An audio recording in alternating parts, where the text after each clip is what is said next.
এই যে ম্যাডাম, আপনার কি সামান্যতম কমন সেন্স আছে যে আপনি এখন কোথায় আছেন?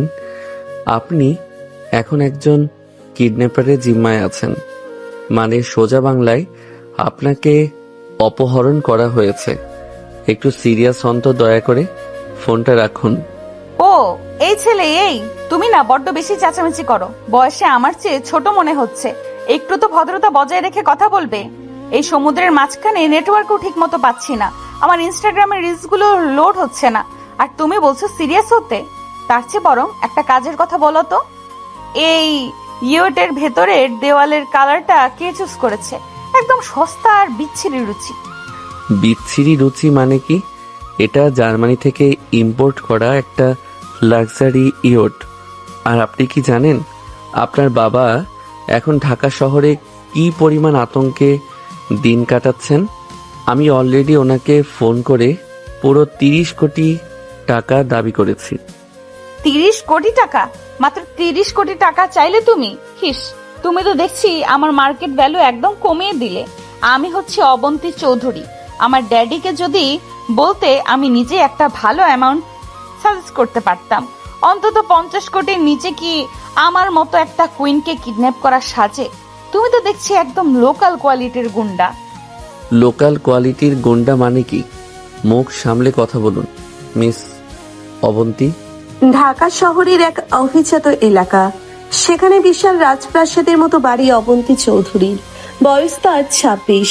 বড়লোক বাবার মেয়ে বলে তার ভীষণ অহংকার। অন্যদিকে আকাশ মেকানিক্যাল ইঞ্জিনিয়ারিং এর জুনিয়র স্টুডেন্ট। বয়সে ছোট হলেও মেকানিক হিসেবে অসম্ভব জিনিয়াস আর জেদি। পড়াশোনার পাশাপাশি একটা লোকাল গ্যারেজে স্পোর্টস বাইক মডিফাই করতো সে। এখন অবশ্য একটা লাইব্রেরিতে পার্ট টাইম জব করে। এ শহরের এক মাফিয়ার চক্করে পড়ে সে অবন্তীকে কিডন্যাপ করেছে। সেই মাফিয়া পছন্দ করত অবন্তীকে, সম্ভবত সে বিয়েও করতে চেয়েছিল, কিন্তু অবন্তী তাকে না করে। সোফা থেকে ঝটফট নেমে আকাশের একদম মুখোমুখি এসে দাঁড়িয়ে চোখে চঞ্চল দুষ্টুমি নিয়ে বলে, তোমার নাম কি ছেলে, আর কি করো? নাম দিয়ে কাম কি? নাম না বললে ঝাঁপ দেব। ওরে বাবা, আমি কিডন্যাপ করলাম না এ আমাকে কিডন্যাপ করলো? আমার নাম আকাশ, আগে মেকানিক ছিলাম, এখন। ও তাই নাকি মিস্টার মেকানিক? তা এত বড় ইয়ট ভাড়া করে মাঝ সমুদ্রে নিয়ে এলে তো এখন কি করবে? আমাকে মারধর করবে নাকি না খাইয়ে রাখবে? ওসব কিন্তু আমার উপরে চলবে না। আমার এখন ভীষণ খিদে পেয়েছে। মাঝ সমুদ্রে তো কোনো ভালো রেস্তোরাঁ নেই। আমাকে জলদি এক কাপ স্ট্রং ব্ল্যাক কফি বানিয়ে দাও তো সোনা বাবু। কফি বানিয়ে দেব মানে কি? আমি কি আপনার পার্সোনাল চাকর নাকি? আমি আপনাকে অপহরণ করেছি। নিয়ম অনুযায়ী আপনার এখন কোনায় বসে কান্নাকাটি করার কথা, ড্যাডি বাঁচাও বলে চিৎকার করার কথা। অথচ আপনি আমাকে কফি বানানোর অর্ডার দিচ্ছেন। কফি বানাতে বললাম কারণ আমার মাথাটা ধরেছে। আর তুমি যদি কফি বানিয়ে না দাও তাহলে আমি এই কেবিনের দামি সিল্কের পর্দাগুলো টেনে ছিঁড়ে ফেলবো। তারপর সেই কাপড় দিয়ে নিজের জন্য একটা নতুন ডিজাইনের স্কার্ট বানিয়ে নেব। তখন কিন্তু তোমার এই সুন্দর ইয়টের 12টা বেজে যাবে। বুঝেছো পিচ্ছি কিডন্যাপার? আপনি আসলে একটা আস্ত বাদরি মেয়ে। আপনাকে সোজা করা আমার সাধ্যের বাইরে। আমি বাইরে যাচ্ছি, আপনি এই ঘরের ভেতরেই থাকবেন। বাইরে পা বাড়ালে কিন্তু সোজা সমুদ্রে ফেলে দেব, তখন বুঝবেন কত ধানে কত চাল। আচ্ছা যাও, দেখে এসো বাইরে কেমন হাওয়া। তবে কফির কথাটা কিন্তু মাথায় রেখো, চিনি ছাড়া একদম কড়া ব্ল্যাক কফি। আকাশ কেবিনের দরজাটা দরম করে বন্ধ করে বাইরে চলে গেল। সে ইঞ্জিন রুমের দিকে যাওয়ার সময় নিজের মনেই বিড়বিড় করতে লাগলো সে, এই প্রথম দেখলাম কাউকে কিডন্যাপ করে তাকে আবার কফি বানিয়ে খাওয়াতে হয়। কি ডাকো মেয়ে বাবা, দুনিয়ায় এত মেয়ে থাকতে যে কেন এই আপদটাকে ঘাটাতে গেলাম। মেয়েটার মাথা পুরো নষ্ট, কোনো ভয় ডর বলতে কিচ্ছু নেই। এদিকে কেবিনের ভেতরে অবন্তী জানালার কাঁচ দিয়ে বাইরে তাকালো। সমুদ্রের আবহাওয়া খুব দ্রুত বদলে যাচ্ছে। কালো মেঘে আকাশ ছেয়ে গেছে আর বাতাসের গতিবেগ ক্রমশ বাড়ছে। ইয়টটা ঢেউয়ের ধাক্কায় বেশ জোরে দুলতে শুরু করেছে। অবন্তী কেবিনের সোফায় বসে দুলুনিটা বেশ উপভোগ করছিল। কিন্তু কিছুক্ষণ পর দুলুনিটা এতটাই বেড়ে গেল সে ঘরের ভেতরের ছোটখাটো শোপিসগুলো টেবিল থেকে নিচে পড়ে যেতে লাগলো। অবন্তীর মনে হলো ঘরের ভেতর একা বসে থাকার চেয়ে বাইরে গিয়ে ঝড়ের দৃশ্য দেখাটা অনেক বেশি মজার হবে। সে আকাশের নিষেধ পুরোপুরি ভুলে গিয়ে কেবিনের দরজাটা খুলে বাইরের দিকে চলে গেল। অবন্তী বাইরে এসেই বাতাসে চুল ওড়াতে ওড়াতে বলল, ওয়াও, এটা তো পুরো হলিউড মুভির মতো ফিল দিচ্ছে। হেভি হাওয়া তো। কিন্তু সমুদ্রের ঝড় কোনো ইয়ার্কি নয়। হঠাৎ একটা বিশাল আকৃতির ঢেউ এসে ইয়টের একপাশে প্রচন্ড জোরে আঘাত করলো। ইয়টটা প্রায় 45 ডিগ্রি কোণে কাত হয়ে গেল। ডেকের মেঝেটা নোনা পানিতে প্রচন্ড পিচ্ছিল হয়েছিল। অবন্তী নিজের ভারসাম্য ধরে রাখতে পারল না। তার হাত রেলিং থেকে ছুটে গেল এবং সে সোজা পিচ্ছিল মেঝে দিয়ে পিছলে গিয়ে সমুদ্রের পানির দিকে ছিটকে পড়তে লাগলো। অবন্তী আতঙ্কে চোখ বন্ধ করে চিৎকার করে, আকাশ বাঁচাও আমাকে, মরে গেলাম রে। ঠিক সেই মুহূর্তেই আকাশ ইঞ্জিন রুম থেকে ডেকের দিকে ছুটে আসছিল। অবন্তীর চিৎকার শুনে সে কোনো কিছু না ভেবেই চিতা বাঘের মতো একটি লাফ দিল। সে নিজের এক হাত দিয়ে ইয়টের একটা শক্ত মেটাল পাইপ ধরলো এবং অন্য হাত দিয়ে অবন্তীর কোমর শক্ত করে চাপটে ধরলো। ঢেউয়ের ধাক্কাটা এতটাই তীব্র ছিল যে আকাশের ডান হাতের পেশিতে প্রচন্ড টান লাগলো। ঠিক একই সময়ে উপর থেকে একটা আলগা লোহার শিকল ছিটকে এসে আকাশের কপালে সজোরে আঘাত করলো। আকাশের কপাল কেটে ফিনকি দিয়ে রক্ত ছুটে গেল। কিন্তু এত বড় চোট পাওয়ার পরেও আকাশ অবন্তীর ওপর থেকে নিজের গ্রিপ এক চুলো আলগা হতে দিল না। সে নিজের পুরো শক্তি বাজি রেখে অবন্তীকে টেনে ডেকে নিরাপদ মাঝখানে নিয়ে এলো। ঝড়ের তীব্রতা তখনও কমেনি। আকাশ অবন্তীকে এক প্রকার পাঁচা কোলা করে তুলে নিয়ে আবার কেবিনের ভিতর ঢুকে দরজাটা লক করে দিল। কেবিনের ভিতরে আসতেই অবন্তী দেখলো আকাশের কপাল বেয়ে টপ টপ করে রক্ত মেঝেতে পড়ছে। তার শার্টের কলার অলরেডি রক্তে ভিজে গেছে। অবন্তীর চঞ্চলতা আর দুষ্টুমি মুহূর্তের মধ্যে উধাও হয়ে গেল। অবন্তী আকাশের কপালে হাত দিতে গিয়ে ভয়ার্থ গলায় বলল, ও মাই গড আকাশ, তোমার কপাল থেকে তো প্রচুর রক্ত পড়ছে। তুমি এত বড় বোকামি কেন করতে গেলে? আমাকে বাঁচাতে গিয়ে নিজের এই অবস্থা করলে কেন? আকাশ সোফার উপর ধপাস করে বসে হাত দিয়ে কপালটা চেপে ধরে। কারণ আপনি আমার জিম্মি। আপনার যদি কিছু হয়ে যেত তবে আমার 30 কোটি টাকার কি হতো? আর তাছাড়া আপনাকে আমি বারণ করেছিলাম না বাইরে আসতে। আপনার এই অতিরিক্ত কৌতূহল আর পাকনামির জন্য আজ আমার এই দশা। ধুর, একদম চুপচাপ বসে থাকো তো, একটা কথাও বলবে না। আমি চোট লাগাতে পারি, কিন্তু চোট সারাতেও জানি। অবন্তী আর কোনো তর্ক করলো না। সে দ্রুত কেবিনের ভেতরের ড্রয়ারগুলো খুঁজতে লাগলো এবং একটা ফার্স্ট এইড বক্স পেয়ে গেল। সে বক্সটা নিয়ে আকাশের পায়ের কাছে মেঝেতে বসলো। তুলা আর স্যাভলন বের করে সে খুব সাবধানে আকাশের কপালের ক্ষতের কাছে হাত বাড়ালো। তুলা দিয়ে সে আকাশের কপালের রক্তগুলো মুছে দিচ্ছিল। আকাশ ব্যথায় একটু কুকড়ে উঠল। অবন্তী আলতো করে আকাশের ক্ষতের উপর ফু দিতে লাগলো। তাদের দুজনের মুখ তখন খুব কাছাকাছি। অজান্তেই এক রোমান্টিক আবহ তৈরি হলো কটেজের বাতি নেভার আগে। আকাশ লক্ষ্য করলো এই অহংকারী চঞ্চল মেয়েটার মনের ভেতরেও একটি দায়িত্বশীল দিক আছে। অবন্তী খুব নিপুণ হাতে আকাশের কপালে একটা ব্যান্ডেজ বেঁধে দিল। অবন্তী ব্যান্ডেজ বাঁধা শেষ করে একটু হাসে। তা মিস্টার কিডন্যাপার, এখন ব্যথাটা কেমন লাগছে? সিনিয়রের হাতের সেবা পেয়ে নিশ্চয়ই নিজেকে ধন্য মনে হচ্ছে। সিনিয়র তো নয়, একটা আস্ত আপদ। আপনার এই ব্যান্ডেজের সুবাদে যদি আমার ক্ষতটা পচে যায় তবে আমি আপনাকে মাঝ সমুদ্রেই হাঙরের মুখে ফেলে দেব। হ্যাঁ হ্যাঁ, খুব তো বড় ডন। নিজেতে একটু চোট পেয়ে এই মুখটা এমন করেছো যেন পুরো দুনিয়ার দুঃখ তোমার ঘাড়ে এসে পড়েছে। আর শোনো, তুমি কিন্তু এখনো আমার কফিটা বানিয়ে দাওনি। কপাল কাটুক আর যাই হোক, আমার কফি কিন্তু চাই চাই। আপনি আসলেই পাগল আছেন। এই অবস্থায়ও আপনার কফির শখ মেটেনি। চলুন কিচেনে, দেখিয়ে দিচ্ছি কিভাবে কফি বানাতে হয়। আপনি নিজেই বানিয়ে নেবেন। অবন্তী আর আকাশ কিচেনের দিকে এগিয়ে গেল। কিচেনটা ছোট হলেও বেশ গোছানো। অবন্তী একটি কফি মেকার দেখে বেশ উৎসাহিত হয়ে উঠল। সে আকাশের দিকে তাকিয়ে চোখ টিপল।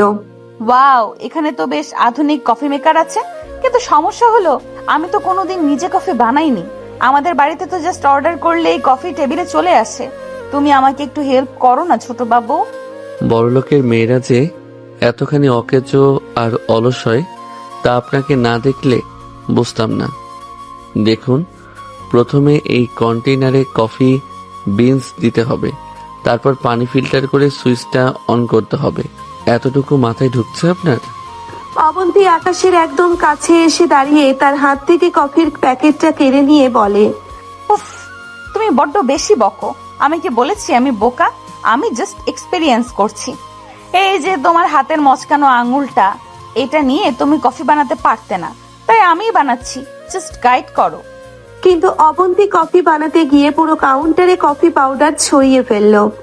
আপনি কফি বানাচ্ছেন নাকি কিচেনে যুদ্ধ করছেন?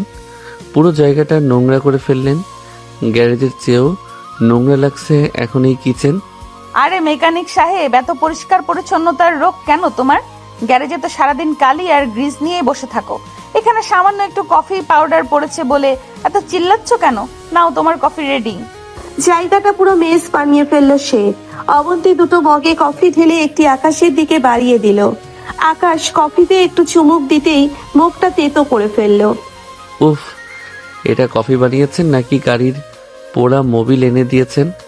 এত তিতো কেন? চিনি দেননি কেন এতে? এটাকে বলে খাঁটি ব্ল্যাক কফি। তোমার মতো সস্তা 3-in-1 ক্যাফেইনের অভ্যাস যাদের, তারা এই রাজকীয় কফির স্বাদ বুঝবে না। চুপচাপ খেয়ে নাও, নইলে এই গরম কফি তোমার ওই ছেঁড়া জিন্সের ওপর ঢেলে দেবো। আপনার সাথে কথা বলাই একটা মস্ত বড় ভুল। আপনি এখন কেবিনে গিয়ে ঘুমান। কাল সকালে আপনার বাবার সাথে ফাইনাল ডিল হবে। টাকা পেলেই আপনাকে ঢাকার ফ্লাইটে তুলে দেব। তখন গিয়ে যত খুশি রাজকীয় কফি গিলবেন। আকাশ কফির মগটা টেবিলে রেখে দেয়। অবন্তী মগটা হাতে নিয়ে কেবিনের দিকে হাঁটতে হাঁটতে বলে, ঢাকার ফ্লাইট? এত সহজে কি আমি যাচ্ছি নাকি? আমার তো এই ইয়টের লাইফটা বেশ অ্যাডভেঞ্চারাস লাগছে। কাল সকালে ড্যাডি যদি পুলিশ নিয়ে আসে, তবে কিন্তু বেশ একটা সিনেমার মতো সিন তৈরি হবে। আমি তো ভাবছি সেই সিনে হিরোইন সেজে কিভাবে এন্ট্রি নেব। গুড নাইট কিডন্যাপার বাবু। আকাশ অবন্তীর যাওয়ার দিকে তাকিয়ে নিজের কপালে হাত দিল। সে মনে মনে ভাবলো, এই মেয়েকে অপহরণ করে সে জীবনের সবচেয়ে বড় ভুলটা করেছে। এই মেয়ে জিম্মি নয়, সে একটা আস্ত মানসিক যাতনা। কাল সকালে কি অপেক্ষা করছে তা ভেবে আকাশের রাতের ঘুম উধাও হয়ে গেল। সে কেবিনের বাইরে ডেকের সোফায় শুয়ে সমুদ্রের আকাশের দিকে তাকিয়ে রইল। আর কেবিনের ভিতরে অবন্তী এক অদ্ভুত চঞ্চল হাসি মুখে নিয়ে ঘুমের দেশে তলিয়ে গেল। সকালের ম্লান আলোয় ইয়টটা তখনও মাঝ সমুদ্রে ভাসছিল। আকাশ ডেকের সোফায় আধো ঘুমন্ত অবস্থায় ছটফট করছিল।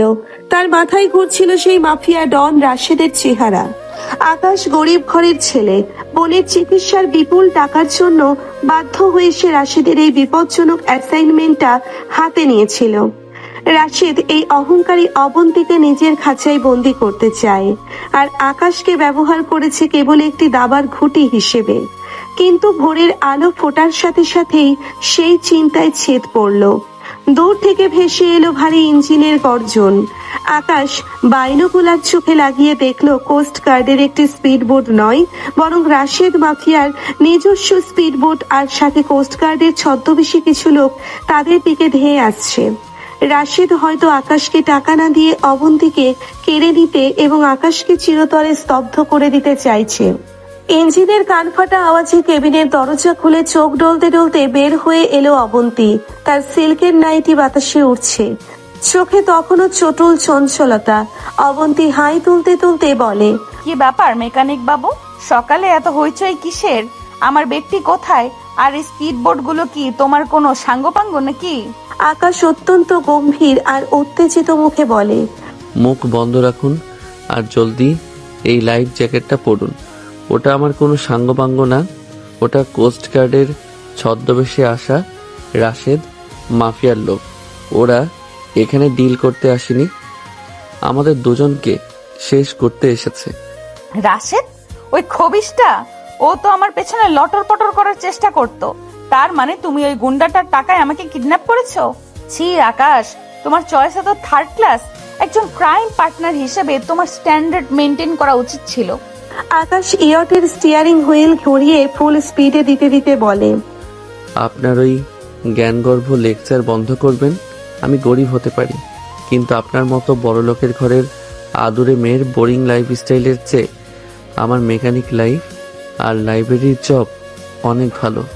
এখন যদি বাঁচতে চান তবে ওই পেছনের কেবিনে গিয়ে শক্ত করে কিছু ধরে বসুন। অবন্তী ডেকে রেলিং ধরে দাঁড়িয়ে এত বড় বিপদেও মুখে এক অদ্ভুত উপহাস্যের হাসি দেয়। আমি কেন লুকাবো? চৌধুরী ভিলার মেয়েরা কখনো লুকায় না। আর তাছাড়া এই স্পিডবোর্ড চেজিং তো পুরো মিশন ইম্পসিবল মুভির মতো লাগছে। আকাশু, ইয়রটা একটু ডান দিকে কাটাও, ওই তো ওরা গুলি ছুটছে। অবন্তীর কথা শেষ হওয়ার আগেই রাশিদের স্পিডবোর্ড থেকে এক ঝাঁক গুলি ইয়টের পেছনের কাঁচ ভেঙে চুরমার করে দিল। একটা ধারালো কাঁচের টুকরো ছিটকে এসে অবন্তীর ফর্সা ডান হাতের বাহুতে গভীর আঁচড় কেটে গেল। রক্ত ফিনকি দিয়ে বের হতেই অবন্তী ব্যথায় কুকড়িয়ে উঠল। উফ, শয়তানগুলো আমার দামি স্কিনটাই নষ্ট করে দিল। আকাশ, ওরা তো সত্যি সত্যি মারছে। আকাশ পেছনে তাকিয়ে অবন্তীকে রক্তাক্ত হতে দেখে নিজের ভেতর এক অন্যরকম জেদ অনুভব করলো। সে ইয়টটাকে এক তীব্র ঝাঁকুনি দিয়ে একটা ছোট পাথুরে চরের দিকে নিয়ে এলো। চরের পাশেই লোকালয়, চারিদিকে ঘন জঙ্গল। ইয়টটা চরে এসে প্রচন্ড জোরে ধাক্কা খেয়ে আটকে গেল। আকাশ স্পিকার থেকে নিজের মচকানো হাত আর কপালে ব্যান্ডেজ নিয়েই এক লাফে অবন্তীর কাছে গেল। আকাশ অবন্তীর হাতটা শক্ত করে ধরে টেনে নামাতে নামাতে বলল, নামুন, এখানে জ্যামিতিক হিসাব করার সময় নেই, আমাদের লুকাতে হবে। দৌড়ান। আরে আস্তে চলো পিচ্চি গুন্ডা, আমার পায়ে হিল জুতো আছে, ওই জঙ্গলি ট্যাঙ্কে হাঁটা যায় নাকি? আকাশ এক ঝটকায় অবন্তীর পায়ের হিল দুটো খুলে ছুঁড়ে ফেলে দিয়ে বলল, এখন খালি পায়ে দৌড়াতে হবে, নিজের ইগোটা একটু পকেটে রাখুন। মাফিয়া রাশিদের স্পিডবোট যখন খুব কাছাকাছি চলে এলো তখন আকাশ আর অবন্তী বুঝলো যে এখানে আর এক মুহূর্ত থাকা মানেই নির্ঘাত মৃত্যু। আকাশ তো আর সেফ টাকার লোভে অবন্তীকে রাশিদের মতো একটি নরপশুর হাতে তুলে দিতে পারে না। তাই সে সেখান থেকে অবন্তীর হাত ধরে টেনে সে জঙ্গল পার হয়ে একটা পুরনো হাইওয়ের ধারে এসে পৌঁছলো। কপাল ভালো, সেখানে একটি লোকাল মুরগি বোঝাই পিকআপ ভ্যান দাঁড়িয়েছিল। আকাশ তার বুদ্ধি খাটিয়ে চালককে পটিয়ে কিছু টাকা দিয়ে দুজনে মুরগির খাঁচার পিছনে গিয়ে লুকিয়ে বসলো। সেই দুর্গন্ধে অবন্তীর নাক ফেটে যাওয়ার দশা। পিকআপ ভ্যানটি তাদের ঢাকা শহর থেকে অনেক দূরে মুন্সিগঞ্জের একটি প্রত্যন্ত গ্রামে এনে নামিয়ে দিল। সেখান থেকে আকাশের এক দূর সম্পর্কের মামা মন্টু ঘটক, মন্টু মামা এলাকায় মস্ত বড় এক জোচ্চোর ঘটক, যে সারাদিন আজগুবি সব বিয়ের সম্বন্ধ বানাই আর বানিয়ে বানিয়ে গল্প বলে। মুন্সিগঞ্জের এক বাঁশঝাড়ের পাশে মন্টু ঘটকের টিনের দোচালা ঘর। উঠোনে নানা রকম বিয়ের সাইনবোর্ড ঝুলছে। পিকআপ ভ্যান থেকে নেমে অবন্তী যখন নিজের দামি কাপড়ে মুরগির বিষ্ঠা আর পালক লেগে থাকতে দেখলো তখন তার কান্নার বদলে প্রচন্ড রাগ হলো। সে রাগে ফুঁসতে ফুঁসতে আকাশের শার্টের কলার চেপে ধরলো। এই পিচ্চি, তোর সাহস কত বড়! তুই অবন্তী চৌধুরীকে শেষ পর্যন্ত মুরগির খাঁচায় করে ট্রাভেল করালি। আমার পুরো ব্র্যান্ডেড লাইফস্টাইলের তুই 12টা বাজিয়ে দিয়েছিস। গন্ধের চোটে আমার নিজেরই এখন বমি আসছে। আকাশ অবন্তীর হাতটা নিজের কলার থেকে ছটকা দিয়ে সরিয়ে বলে, এই যে দেমাগ দেখানো আপা, মুখটা একটু বন্ধ রাখবেন। রাশেদের গুন্ডারা যখন গুলি চালাচ্ছিল তখন তো মুরগির খাঁচায় আপনার বাপের তাজমহল মনে হচ্ছিল। আমি যদি বুদ্ধি করে ওই পিকআপে না তুলতাম তবে এতক্ষণে রাশেদের খাঁচায় বন্দি হয়ে টিকটক করতে হতো। বয়সে ছোট হতে পারি, কিন্তু বুদ্ধি আপনার চেয়ে ডাবল আছে, বুঝলেন? ওরে আমার আইনস্টাইন রে, বুদ্ধি দেখিয়েছেন উনি। এখন এই জঙ্গলি জায়গায় আমরা কেন এসেছি? এটা কোনো চিড়িয়াখানা? ঠিক তখনই ঘর থেকে খরম পায়ে লুঙ্গি আর ফতুয়া পরা এক টাকমাথা লোক বের হয়ে এলো। হাতে একটা মোটা খাতা আর কলম। লোকটার নাম মন্টু ঘটক। সে চোখে মোটা চশমাটা ঠিক করতে করতে আকাশ আর অবন্তীর দিকে তাকালো। আরে আকাশ বাবাজি, তুই এই ভর দুপুরে কোথা থেকে আইলি? আর তোর সাথে এটা কেডা? ইয়া মাহবুদ, এই মেয়ে তো চেহারা মাশাআল্লাহ, একদম সিনেমার হিরোইন শাবনুরের মতো। কিন্তু জামা কাপড়ে তো মুরগির পালককে। তোরা কি কাজ অফিস থেকে ভাগাভাগি করে আসছিস নাকি রে? আমরা আগে কইতে আমি একেবারে রাজকীয় সম্বন্ধ করে দিতাম। ওরে মন্টু মামা, তোমার ঘটকালি একটু থামাও তো, কোনো বিয়ের সম্বন্ধ না। ও হচ্ছে ঢাকার মস্ত বড় লোক চৌধুরী সাহেবের মেয়ে অবন্তী, আর আমি ওরে কিডন্যাপ করে এনেছি।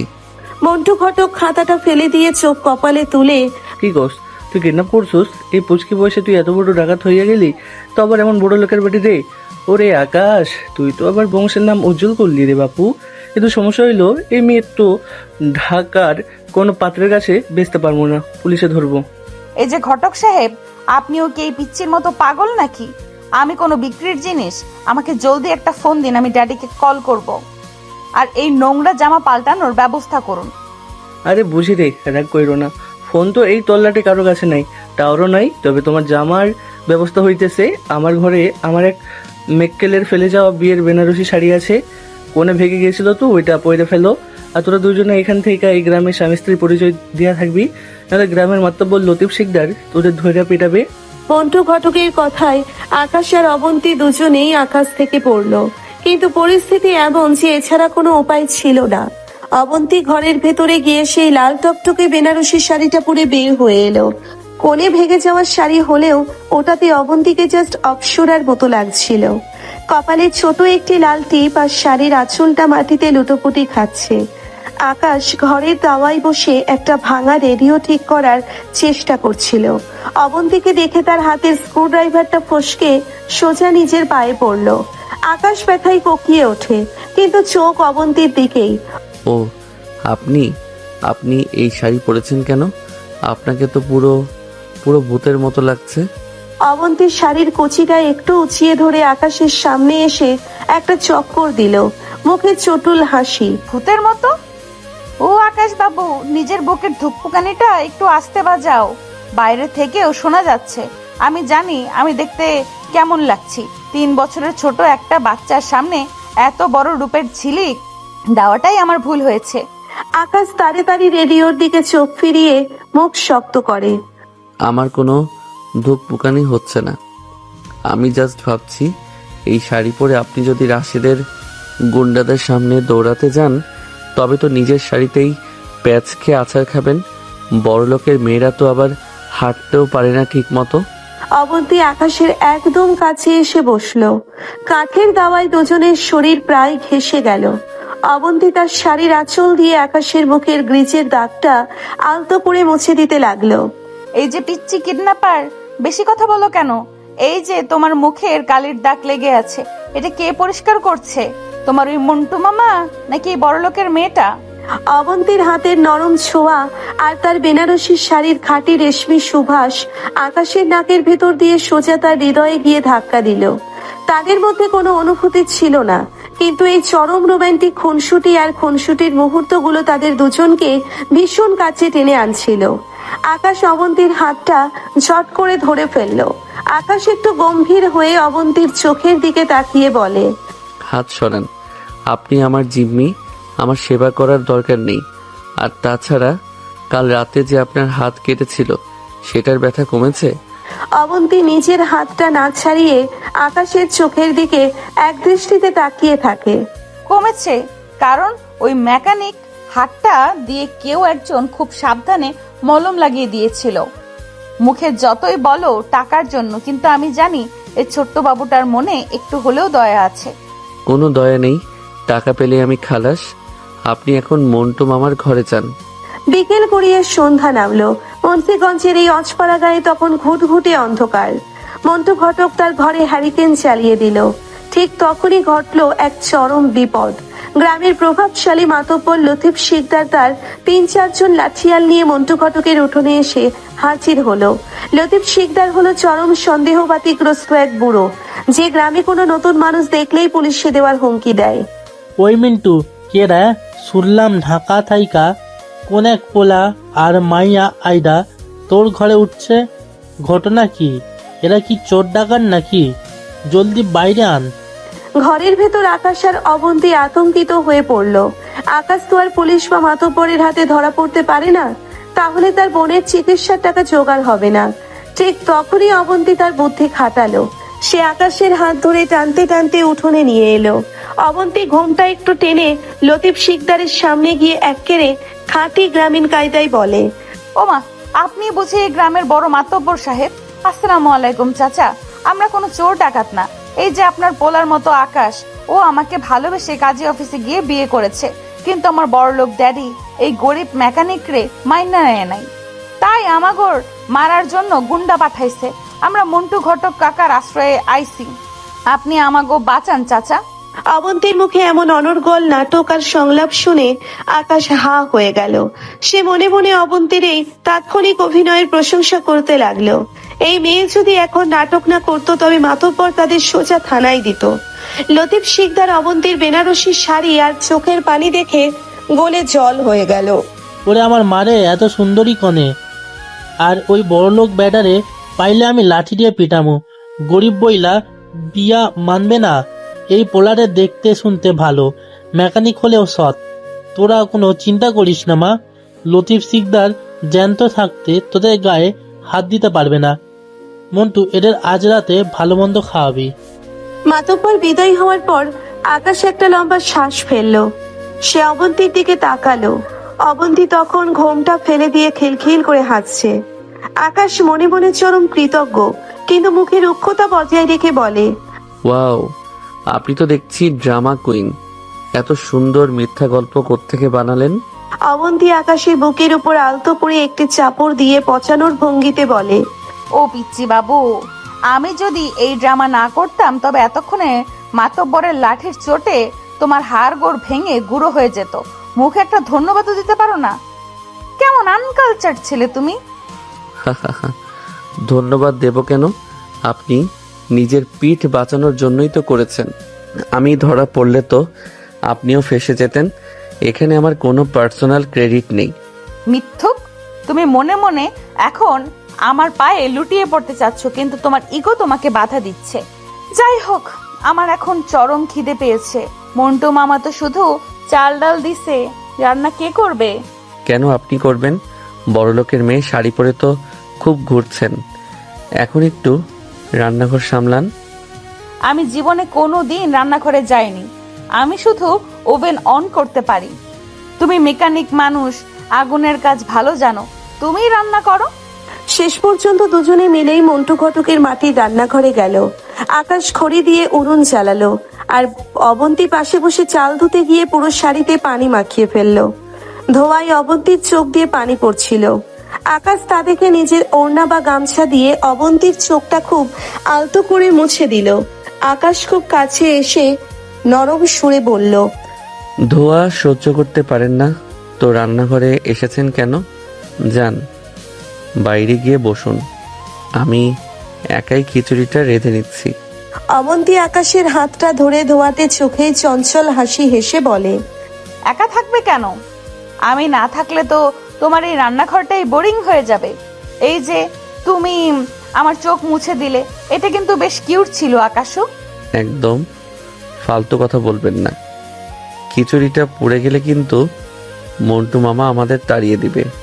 সেই কুপি বাতির আলোয় ধোয়া আর মশলার গন্ধের মাঝে তাদের দুজনের মধ্যে চলল এক মিষ্টি আর রোমাঞ্চকর খুনসুটি। কোনো রকম প্রেম ছাড়াই কেবল এক অজান্তে ভালো লাগার মাধ্যমে তারা একে অপরের আরো কাছে চলে আসছিল। মুখে তারা কেউ কারো প্রতি তা প্রকাশ করলো না, কিন্তু এই বিপদের রাতে তারা দুজনেই বুঝলো একে অপরকে ছাড়া তারা অসম্পূর্ণ। কিন্তু এই শান্ত গ্রামেও মেঘ ঘনিয়ে আসছে। মাফিয়া রাশেদ তাদের ট্র্যাক অলরেডি পেয়ে গেছে, আর সে তার দলবল নিয়ে এই ঘটকের আঁকড়ার দিকেই রওনা হয়েছে। মুন্সিগঞ্জের প্রত্যন্ত গ্রামে মন্টু ঘটকের আঁকড়াই রাতের আধার তখন আরো ঘনীভূত হয়েছে। মাটির চুলার ধোয়া আর টিমটিমে কুপির আলোয় আকাশ আর অবন্তীর খিচুড়ি রান্নার খুনসুটি যখন চমচমা, ঠিক তখনই গ্রামের কাঁচা রাস্তায় 4-5টা কালো মাইক্রোবাসের চাকার কর্কশ আওয়াজ শোনা গেল। মাফিয়া রাশেদ তার দলবল নিয়ে গ্রামে এসে হাজির হয়েছে। তবে রাশেদ একা আসেনি। কপাল ভালো যে মন্টু ঘটকের খবর পেয়ে সেন্ট মার্টিনের সেই খ্যাপাটে পাহাড়ি মংলু মামাও তার দলবল আর লাঠিসোঁটা নিয়ে ঠিক সময়ে মুন্সিগঞ্জে এসে পৌঁছেছিল আকাশকে সাহায্য করতে। রাশেদ মাফিয়া তার চকচকে চামড়ার জ্যাকেট পরে হাতে একটি বিদেশি পিস্তল নিয়ে মন্টু ঘটকের উঠোনে এসে দাঁড়ালো। তার সাথে 10 থেকে 12 জন রামদা আর বন্দুকধারী গুন্ডা। রাশেদ এসেই মন্টুর ঘরের দরজায় লাথি মারলো। ওই ঘন্টু ঘটক, ঢাকা থেকে যে পোলামাইয়া আইছে ওগো জলদি বের কর, না হলে তোর এই খটকালের আখড়া আমি আগুনে পুরাইয়া ছাই করে দেবো। অবন্তী কোথায়? ঠিক তখনই ঘরের আড়াল থেকে মংলু মামা তাই লুঙ্গিটা কাছা মেরে হাতে একটি মস্ত বড় কাঁচা বাঁশ নিয়ে হড়বড় করে বের হয়ে এলো। তার পেছনে মন্টু ঘটকও একটি মোটা খাতা বগলে চেপে হাজির। মংলু মামা রাশেদের সামনে গিয়ে পানের পিক ফেলে। ওরে আমার টেডি বিয়ার ডন রে, আইসো আইসো মুন্সিগঞ্জের মাটিতে তোমারে স্বাগতম। ভাবধান এত রাতে বন্ধক লইয়া কার বিয়ার সম্বন্ধ করতে আইছো? পাত্র কি পালাইছে নাকি? এই বুড়া খবিস কে রে? এই তোরে কে ডাকছে? অবন্তী কোথায় বল, না হলে তোর মাথায় গুলি করবো। মন্টু ঘটক চশমাটা নাকের ডগায় নামিয়ে খাতা খোলে। আরে ডান সাব, চিল্লাইন না। আপনি যে মেয়েরা খুঁজতেছেন ওরা তো আমি বিকেলের ফ্লাইটে বিকেলের বাসে এক ল্যাংড়া পাত্রের সাথে বিয়া দিয়া বরিশাল পাঠাইয়া দিছি। পাত্রের বাপে 3 বিঘা ধানের জমি আছে। মেয়ে তো খুশিতে নাচতে নাচতে গেছে। এই দেখেন আমার খাতায় এন্ট্রি। কি বরিশাল পাঠাইয়া দিছস? এই মেকানিক আকাশ আমারে ধোকা দিল। মংলু মামা রাশেদের কাঁধে বাস দিয়ে হালকা খোঁচা মেরে বলে, আরে হরে বাবধান, আকাশ পোলাটা তো খুব ভালো। ও দেখলো মেয়েটার দেমাক বেশি, তাই মিন্টু ঘটকের পায়ে ধইরা কইল, মামা এই আপদ বিদায় করো। তোমারে কইল না ও তো বরিশালের লঞ্চ ঘাটে গেছে বকশিস আনতে। তুমি এক কাজ করো, এই রাতে নদী পার হইয়া বরিশালের দিকে দৌড়াও। রাশেদ মাফিয়া আর তার বোকা গুন্ডারা মংলু আর মন্টুর এই আজগুবি বানিয়ে বলা গল্প একেবারে সত্যি বলে বিশ্বাস করে ফেললো। তারা যখন হন্যে হয়ে গাড়ির দিকে ছুটছে তখন মংলু মামার ইশারায় গ্রামের কিছু পোলাপান রাশেদের গাড়ির চাকার হাওয়া অলরেডি ছেড়ে দিয়েছিল। রাশেদ গাড়িতে উঠে স্টার্ট দিতেই টায়ার বাস্ট হওয়ায় বিকট শব্দ হলো। সেই নিয়ে মাতাল রাশেদ আর তার গুন্ডাদের মধ্যে চিড়িয়াখানার মতো হুলুস থুলুসার ঝগড়া শুরু হয়ে গেল। এদিকে এই সুযোগে ঘরের পেছনের দরজা দিয়ে আকাশ আর অবন্তী সম্পূর্ণ ছদ্মবেশে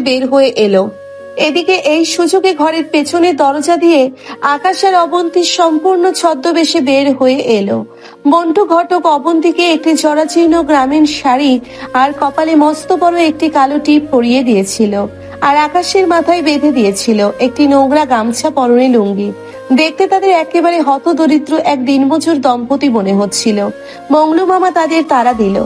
আকাশ, আর 1 মিনিটও খারাস না? ওই মোড়ে একটা খরবোঝাই বড় পিকআপ ভ্যান দাঁড়ায় আছে, তোরা ওইটার ছাদে উঠা বস। ওইটা সোজা ঢাকা যাইব, ভাগ জলদি। আকাশ মংলু মামার হাত ধরে চোখে কৃতজ্ঞতা। থ্যাংক ইউ মামা, তুমি না থাকলে আজ। অবন্তী আকাশের হাত টেনে বলে, আরে মেকানিক বাবু, ইমোশনাল সিন বন্ধ করো।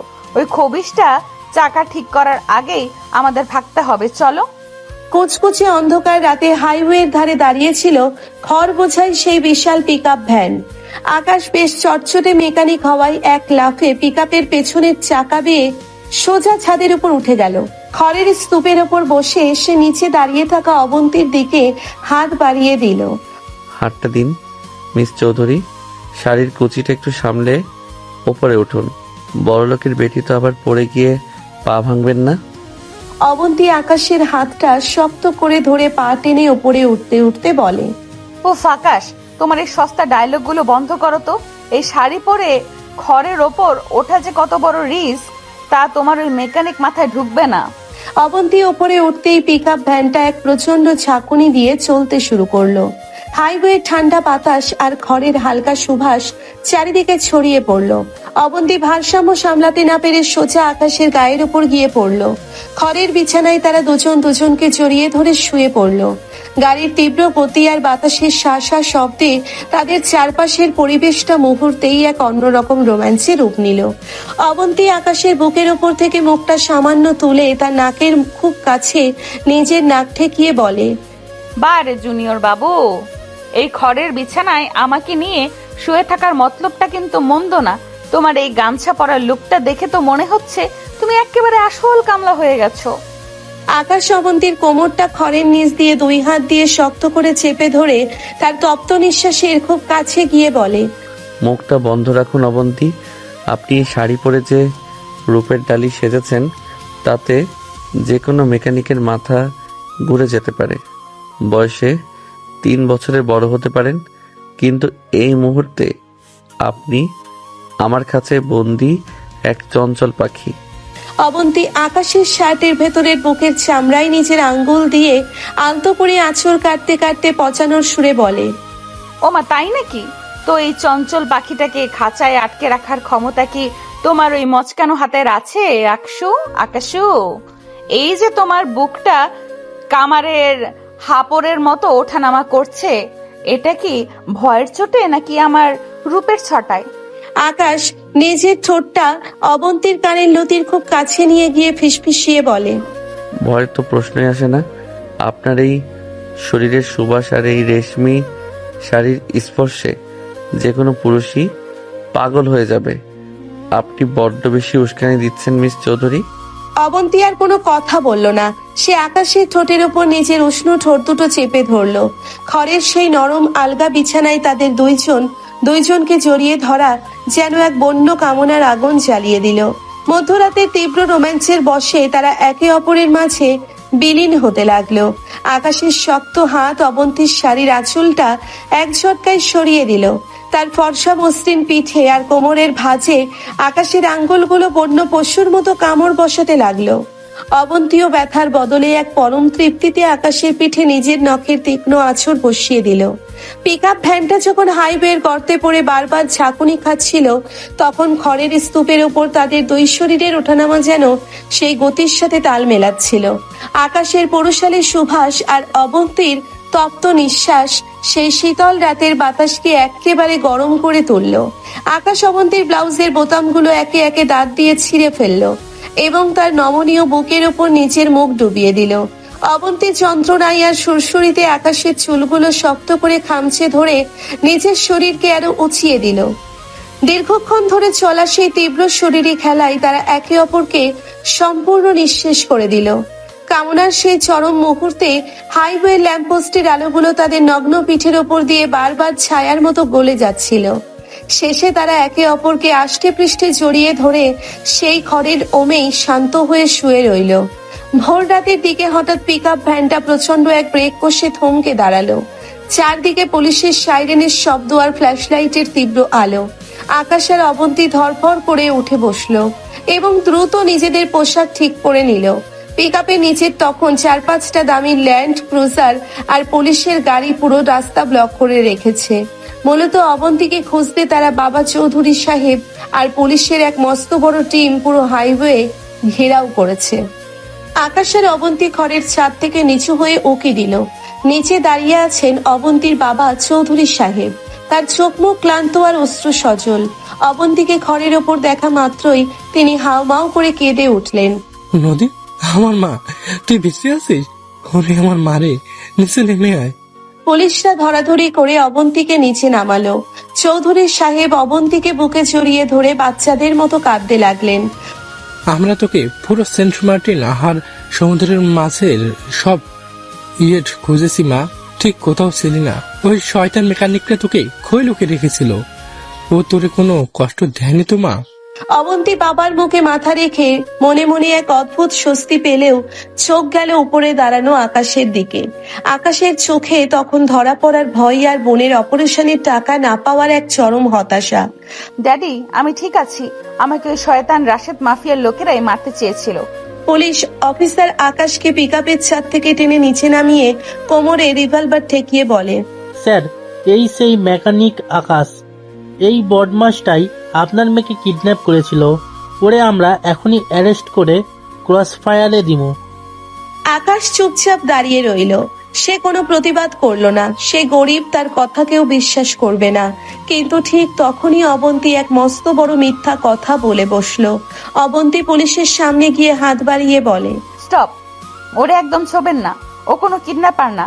রাশেদ মাফিয়ার গুন্ডারা যখন আমাকে ইয়োর থেকে তুলে নিয়ে মারতে যাচ্ছিল, তখন এই আকাশই নিজের জীবন বাজি রেখে আমাকে বাঁচিয়েছে। ও যদি আমাকে এই মুন্সিগঞ্জের গ্রামে লুকিয়ে না রাখতো, তবে এতক্ষণে আপনারা আমার লাশ খুঁজে পেতেন। ও আমার লাইফ সেভার ড্যাডি, ওরে ছেড়ে দিন। অবন্তীর এমন জোরালো আর আত্মবিশ্বাসী মিথ্যা শুনে চৌধুরী সাহেব আর পুলিশ অফিসার পুরোপুরি দমে গেলেন। চৌধুরী সাহেব আকাশের দিকে তাকিয়ে হাত জোর করলেন। বাবা আকাশ, আমি তোমার ভুল বুঝছিলাম। তুমি আমার মায়েরে বাঁচাইছো। এই নাও আমার পার্সোনাল ভিজিটিং কার্ড। কালই আমার অফিসে এসো, তোমারে আমি 1 কোটি টাকা পুরস্কার দিব, আর তোমার গ্যারেজের জন্য যা লাগে সব ব্যবস্থা করুম। আকাশ ভিজিটিং কার্ডটা হাতে নিল, কিন্তু তার চোখ ছিল অবন্তীর চোখের দিকে। অবন্তী তার বাবার গাড়িতে ওঠার সময় পেছনের দিকে ঘুরে আকাশের দিকে তাকালো। দুজনের চোখে কোনো প্রেম বা অনুভূতির প্রকাশ ছিল না, মুখে তারা কেউ কারো প্রতি কোনো কৃতজ্ঞতা স্বীকার করলো না, কিন্তু তাদের মনের ভেতর এক অন্যরকম ঝড় তখনও বইছিল। ল্যান্ড ক্রুজার গাড়িটা ধুলো উড়িয়ে স্টার্ট দিল, আর আকাশ একা সেই হাইওয়ের ধারে দাঁড়িয়ে রইল। এই ঘটনার পর বেশ কয়েকদিন কেটে গেছে। অবন্তী আবার ফিরে গেছে তার ঢাকার সেই বিলাসবহুল রাজপ্রাসাদে। চারিদিকে এসি রুম, নোকার চাকর আর দামি ব্ল্যাক কফি। কিন্তু অবন্তী সোফায় পা তুলে বসে যখনই কফিতে চুমুক দেয়, তার মনে পড়ে যায় মুন্সিগঞ্জের সেই মাটির রান্নাঘরের তিতো কয়লার মতো কফিটার কথা। সে আইফোন টিপতে গিয়ে বারবার আনমনে আকাশের সেই রুক্ষ গ্রিজ মাখা চেহারাটা খোঁজে। সে মনে মনে আকাশকে প্রচন্ড মিস করতে শুরু করেছে। তার সেই পচানি আর বড়লোকের বেটি বলে ধমক দেওয়াটা তার কানে সারাক্ষণ বাজে, কিন্তু ইগোর কারণে সে কাউকে তা বলতে পারে না। অন্যদিকে আকাশ তার গ্যারেজে ফিরে এসেছে। চৌধুরী সাহেবের দেওয়া পুরস্কারের টাকায় তার বোনের অপারেশন সফল হয়েছে। গ্যারেজে এখন অনেক বড় বড় স্পোর্টস বাইক মডিফাই হচ্ছে, কিন্তু আকাশ যখনই কোনো গাড়ির ইঞ্জিনের নাটবল্টু টাইট দিতে যায়, তার হাতের আঙ্গুলে যেন অবন্তীর সেই বেনারসি শাড়ির রেশমি সুবাস আর তার নখের আঁচড়ের দাগটা ভেসে ওঠে। আকাশ গ্যারেজের দাওয়ায় বসে ভাঙা রেডিওটার দিকে তাকিয়ে আনমনে হাসে, আর মনে মনে ভাবে বাদ্রি মেয়েটা এখন কি করছে। মুখে কেউ কারো নাম নেয় না, কোনো যোগাযোগও নেই, কিন্তু এই দুই সম্পূর্ণ বিপরীত মেরুর মানুষ একে অপরকে নিজের অজান্তেই মনের এক কোণে চিরতরে বন্দি করে ফেলেছে। টাকা পয়সার ঝামেলা ঢুকে যাওয়ার পর আকাশ তার মেকানিক লাইফ থেকে একটু বিরতি নিতে চাইল। মনের ভেতর কোথায় যেন একটা অদ্ভুত অশান্তি কাজ করছিল। তাই সে ঢাকা শহরের এক কোণে অবস্থিত মস্ত বড় এক আধুনিক লাইব্রেরিতে পার্ট টাইম অ্যাসিস্ট্যান্ট হিসেবে কাজ নিল। চারিদিকে হাজার হাজার বইয়ের শান্ত পরিবেশ। আকাশের সাথে সেখানে কাজ করে আরো 2 জন স্টাফ, রনি আর শামীম, যারা সারাদিন কাস্টমারদের বই বুঝিয়ে দেয় আর সুযোগ পেলেই আড্ডা মারে। দুপুরবেলা লাইব্রেরিতে মানুষের আনাগোনা একটু কম। কাউন্টারে বসে আকাশ একটা বড় রেজিস্টার খাতা মেইনটেইন করছিল। রনি আর শামীম পাশে দাঁড়িয়ে চা খাচ্ছিল। ঠিক তখনই এক খিটখিটে বুড়ো কাস্টমার কাউন্টারে এসে বই আছাড় দিয়ে মারলো। এই যে ভাই, আপনাদের লাইব্রেরি সিস্টেমে তো 3rd ক্লাস কেন? আমি খুঁজছি হুমায়ুন আহমেদের মিসির আলী, আর আপনারা আমাকে ধরিয়ে দিচ্ছেন ভূতের গল্প। আপনাদের চোখ কি পকেটে থাকে? দুঃখিত স্যার, আসলে কাল রাতে নতুন বই এসেছে তো একটু ওলটপালট হয়েছে। রনি স্যারের বইটা পাল্টে দাও। রনি কাস্টমার চলে যাওয়ার পর ফিসফিসিয়ে বলে, দেখছিস আকাশ, আজকাল মানুষ কেমন খেপাটে হয়ে গেছে, একটুতেই মাথা গরম করে। তোর তো মেকানিকের হাত, ইচ্ছে করছিল না ওর নাটবল্টু একটু টাইট দিয়ে দিতে? আমাদের আকাশ এখন শান্ত ছেলে, বয়ের পাত্তা উল্টাই ও কি আর ওসব মারামারি করতে পারে? ঠিক তখনই লাইব্রেরির গ্লাস ডোরটা ঠেলে ভেতরে ঢুকলো এক রূপসী মেয়ে। পরনে একটা লেটেস্ট ডিজাইনের কুর্তি, চোখে সানগ্লাস আর কাঁধে দামি পার্স। সুভাষে পুরুষ, সে লাইব্রেরি মুহূর্তের মধ্যে ম করে উঠল। মেয়েটি আর কেউ নয়, অবন্তী চৌধুরী। আকাশ রেজিস্টার থেকে চোখ তুলতেই অবন্তীকে দেখে পুরো হা হয়ে গেল। তার হাতের কলমটা হাত থেকে ফসকে নিচে পড়ে গেল।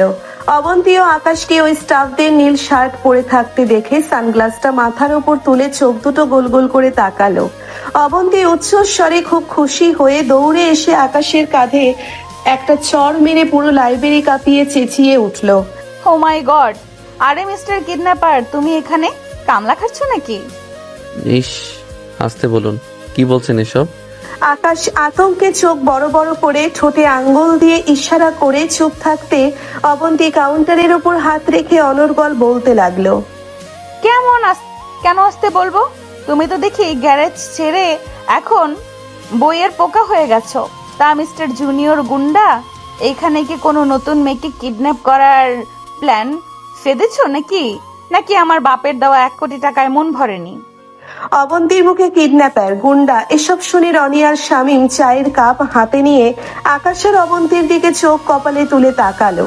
তারা নিজেদের মধ্যে কোনোই দিয়ে গুঁতো মারামারি করতে লাগলো। কিরে আকাশ, ঘটনা কি? এই মালদার পার্টি তোরা কিডন্যাপার ডাকতেছে কেন? তুই কি আসলে ডাকাতি করতি নাকি রে? ভাই রে ভাই, আকাশের কপাল তো একেবারে খুলে গেছে। এমন কাস্টমার তো আমাদের লাইব্রেরিতে রোজ আসে না। আকাশ রাগে ও লজ্জায় লাল হয়ে অবন্তীর হাতটা খপ করে ধরে। আপনার এই বিষাক্ত মুখটা একটু বন্ধ করবেন? চলুন আমার সাথে। আকাশ আর কোনো কথা না বলে অবন্তীর কবজি শক্ত করে ধরে টেনে হিচড়ে লাইব্রেরির একদম শেষ মাথায় নিয়ে গেল। লাইব্রেরিটা ছিল বিশাল। পেছনের ওই দিকটায় পুরনো সব ডিকশনারি আর এনসাইক্লোপিডিয়া রাখা। সেখানে সাধারণত কেউ আসে না। চারিদিকে বড় বড় কাঠের আলমারি, মাঝখানে একটি মাত্র টিমটিমে লাইট জ্বলছে। আকাশ অবন্তীকে একটি আলমারির গায়ে ঠেসে ধরে রাগে ফুঁসতে ফুঁসতে, আপনার কি মাথা খারাপ হয়ে গেছে মিস অবন্তী? আপনি পাবলিক প্লেসে এসব কি আজে বাজে বকছেন? আমার চাকরিটা খাবেন নাকি? অবন্তী নিজের হাতটা না ছাড়িয়ে উল্টে আকাশের একদম বুকে নিজের শরীরটা চেপে ধরে দিমাগ দিয়ে বলে, আজে বাজে মানে কি? তুমি তো একটা চোর, জুনিয়র বদমাস। আমার বাপের থেকে 1 কোটি টাকা নিয়ে এখন এখানে সাধু সেজেছো, আর আমাকে এত বড় লাইব্রেরির আড়ালে এনে এইভাবে চোরের মতো আটকে রেখেছো কেন? আবার কি কিডন্যাপ করার ইচ্ছে হয়েছে? আকাশ অবন্তীর মুখের খুব কাছে নিজের মুখ এনে চোরে ধমক দিয়ে বলে, টাকাটা আপনার বাবা খুশি হয়ে দিয়েছেন, আমি চেয়ে নেইনি। আর আপনাকে আটকে রাখার কোনো শখ আমার নেই। আপনি 3 বছরের বড় হতে পারেন, কিন্তু আপনার এই তেদর স্বভাব এখনো গেল না। তেদরামি? তুমি একটা আস্ত জানো, আর মুখ বন্ধ করো তোমার, একদম কথা বলবে না। অবন্তী আর কোনো কথা বলার সুযোগ দিল না আকাশকে। সে এক ঝটকায় আকাশের শার্টের কলারটা খামচে ধরে নিজের দিকে টানলো এবং আকাশের ঠোঁটের উপর নিজের ঠোঁট দুটো সজোরে চেপে ধরলো। আকাশের সমস্ত রাগ আর কথা মুহূর্তের মধ্যেই অবন্তীর ঠোঁটের গভীরে হারিয়ে গেল। অবন্তী যেন তার এতদিনের জমানো সমস্ত রাগ মিস করার তীব্র জেদ এই একটা চুমু দিয়ে উগড়ে দিতে চাইল। আকাশ প্রথম সেকেন্ড হতভম্ব হয়ে গেলেও পরক্ষণেই তার ভেতরের মেকানিক পুরুষটা জেগে উঠল। সে অবন্তীর কোমরটা 2 হাতে শক্ত করে জড়িয়ে ধরে তাকে আলমারির কাঠের দেওয়ালের সাথে আরো জোরে চেপে নিল। অবন্তীর ঠোঁটে নোনতা আর মিষ্টি স্বাদ আকাশকে একেবারে অন্ধ করে তুলল। সে বন্য পশুর মতো অবন্তীর ঠোঁট দুটো কামড়ে ধরে চুষতে লাগলো। অবন্তীর যন্ত্রণায় আর তীব্র উত্তেজনায় একটি মৃদু উফ শব্দ করে আকাশের চুলের ভেতর নিজের আঙ্গুলগুলো ডুবিয়ে দিয়ে তাকে আরো গভীরে টেনে নিল। কাঠের আলমারির সেই অন্ধকার কোণায় পুরনো বইয়ের গন্ধের মাঝে তাদের 2 শরীরের ঘর্ষণ এক তীব্র কামনার আগুন জ্বালিয়ে দিল। তীব্রতায় তারা একে অপরের জামা শক্ত করে ধরল। আকাশের বলিষ্ঠ হাত অবন্তীর কুর্তির নিচের দিকটা টেনে উপরে তুলে ফেলল। অবন্তীর ফর্সা মসৃণ পেট আর কোমরের চামড়ায় আকাশের গরম হাতের স্পর্শ লাগতেই অবন্তী শিউরে উঠল। সে আকাশের পিঠের শার্টটা খামচে ধরে নিজের শরীরকে আকাশের সাথে একেবারে পিষে ফেলতে চাইল। আকাশ অবন্তীর ঠোঁট ছেড়ে দিয়ে তার গলার নিচে আর কাঁধের নরম চামড়ায় নিজের মুখ ডুবিয়ে দিল। অবন্তী কাম উত্তেজনায় চোখ বন্ধ করে জোরে জোরে হাঁপাতে লাগলো। তার তপ্ত নিঃশ্বাস আকাশের কানের লতিতে আছড়ে পড়ছিল। আকাশ, উফ, তুমি খুব বাজে, বড্ড জোরে চাপছো, ভেঙে যাবো তো। আকাশ অবন্তীর কানের কাছে নিজের ঠোঁট ঘেঁষতে ঘেঁষতে বলে, মুখ বন্ধ রাখুন বড়লোকের বেটি। আজ আপনার ওই দেমাগ আমি একেবারে গুঁড়ো করে দেব। অনেক দিন ধরে আমাকে জ্বালিয়েছেন। আকাশ অবন্তীর কুর্তির ভেতরের অন্তর্বাসটা এক হাত দিয়ে একপাশে সরিয়ে দিল এবং তার উন্মুক্ত টৈটম্বুর বুকে নিজের দাঁত দিয়ে আলতো করে কামড় বসালো। অবন্তী তীব্র সুরসুরিতে আর উত্তেজনায় আকাশের কাঁধে নিজের দাঁত বসিয়ে দিল। সেই অন্ধকার কোণায় দীর্ঘক্ষণ ধরে চলল তাদের এই বন্য শরীরী খেলা। ল্যাম্পের আবছা আলোয় অবন্তীর ঘামে ভেজা মুখ আর উথাল পাথাল শরীরটা এক পরম স্বর্গের মতো লাগছিল। আকাশ অবন্তীর পুরো শরীরটাকে নিজের বাহু বন্ধনে পিষে দিয়ে তাকে বারবার দেওয়ালে চেপে ধরে কামনার চরম সীমায় নিয়ে গেল। তাদের দুজনের দ্রুত শ্বাস প্রশ্বাসের শব্দ সেই নির্জন বইয়ের রাজ্যে এক অন্যরকম সুর তৈরি করলো।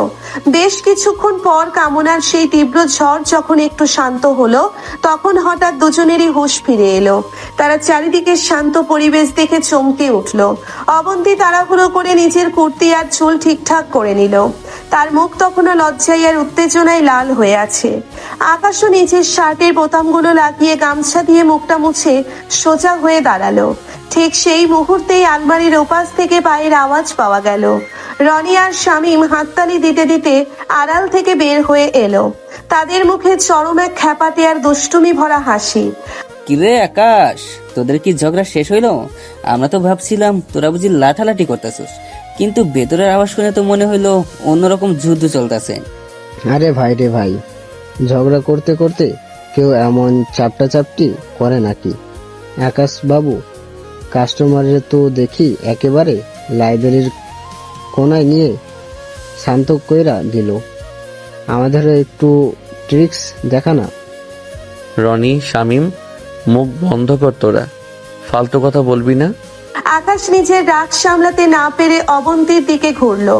অবন্তী তখনও নিজের পার্সটা সোজা করার চেষ্টা করছিল। মুখে তার সেই আগের দেমাগ ফিরে আসার চেষ্টা। আকাশ অবন্তীর হাত ধরে লাইব্রেরির মেইন দরজার দিকে টানতে টানতে প্রচন্ড কড়া গলায় বলে, আপনি এখনই এখান থেকে বের হন। মিস চৌধুরী, আপনার মতো তেদর আর বেহায়া মেয়ের জন্য আজ আমার বন্ধুদের সামনে ইজ্জত শেষ। যান, নিজের বাপের গাড়িতে গিয়ে বসুন। আর কোনোদিন এই লাইব্রেরির আশেপাশে পা বাড়াবেন না। অবন্তী দরজার কাছে গিয়ে এক ঝটকায় নিজের হাতটা ছাড়িয়ে নিয়ে চোখে এক চটল দুষ্টুমি আর চঞ্চলতা নিয়ে বলে, ও তাই নাকি? আকাশ বাবু এত বড় হিরোগিরি দেখালে, আর এখন বন্ধুদের সামনে ভদ্র ছেলে সাজছ? মনে রেখো, তুমি আমাকে বের করে দিচ্ছ না, আমি নিজেই দিচ্ছি। তবে তোমার এই লাইব্রেরির কোণাটা কিন্তু আমার বেশ পছন্দ হয়েছে, মেকানিক সোনা বাবু। অবন্তী এক চটুল হাসি দিয়ে এক ঝটকায় গ্লাস ডোর ঠেলে বাইরে চলে গেল। রানী আর শামীম পেছনে দাঁড়িয়ে হেসেই খুন। আর আকাশ দরজার দিকে তাকিয়ে রাগে আর এক অদ্ভুত ভালো লাগায় নিজের কপালে হাত দিয়ে দাঁড়িয়ে রইল। অবন্তী চলে যাওয়ার পরও লাইব্রেরির সেই নির্জন কোনায় যেন তার বেনারসি শাড়ির অবশিষ্ট সুবাস আর কুর্তির হালকা পারফিউমের গন্ধ বাতাসে ভাসছিল। আকাশ দরজার দিকে তাকিয়ে একটি দীর্ঘশ্বাস ফেলে নিজের শার্টের কলারটা ঠিক করলো। রনি আর শামীম তখনও কাউন্টারের পাশে দাঁড়িয়ে চা খাচ্ছে আর আকাশকে দেখে মিটমিট করে হাসছে। রনি আকাশের কাঁধে একটি থাপ্পড় মেরে, কিরে মেকানিক সাহেব, কাস্টমারের সাথে ঝগড়া করতে করতে একেবারে লাইব্রেরির কোনায় নিয়ে ইমার্জেন্সি মিটিং সেরে ফেললি? মেয়েটা তোরে মেকানিক সোনাবাবু ডাকলো কে রে? আর বলিস না রনি, আমাদের আকাশ তো দেখতে একেবারে ভাজা মাছটি উল্টে খেতে জানি না, কিন্তু তলে তলে তো দেখি ঢাকার কোটিপতির মেয়ের সাথে লাইন কাট করে রাখছে।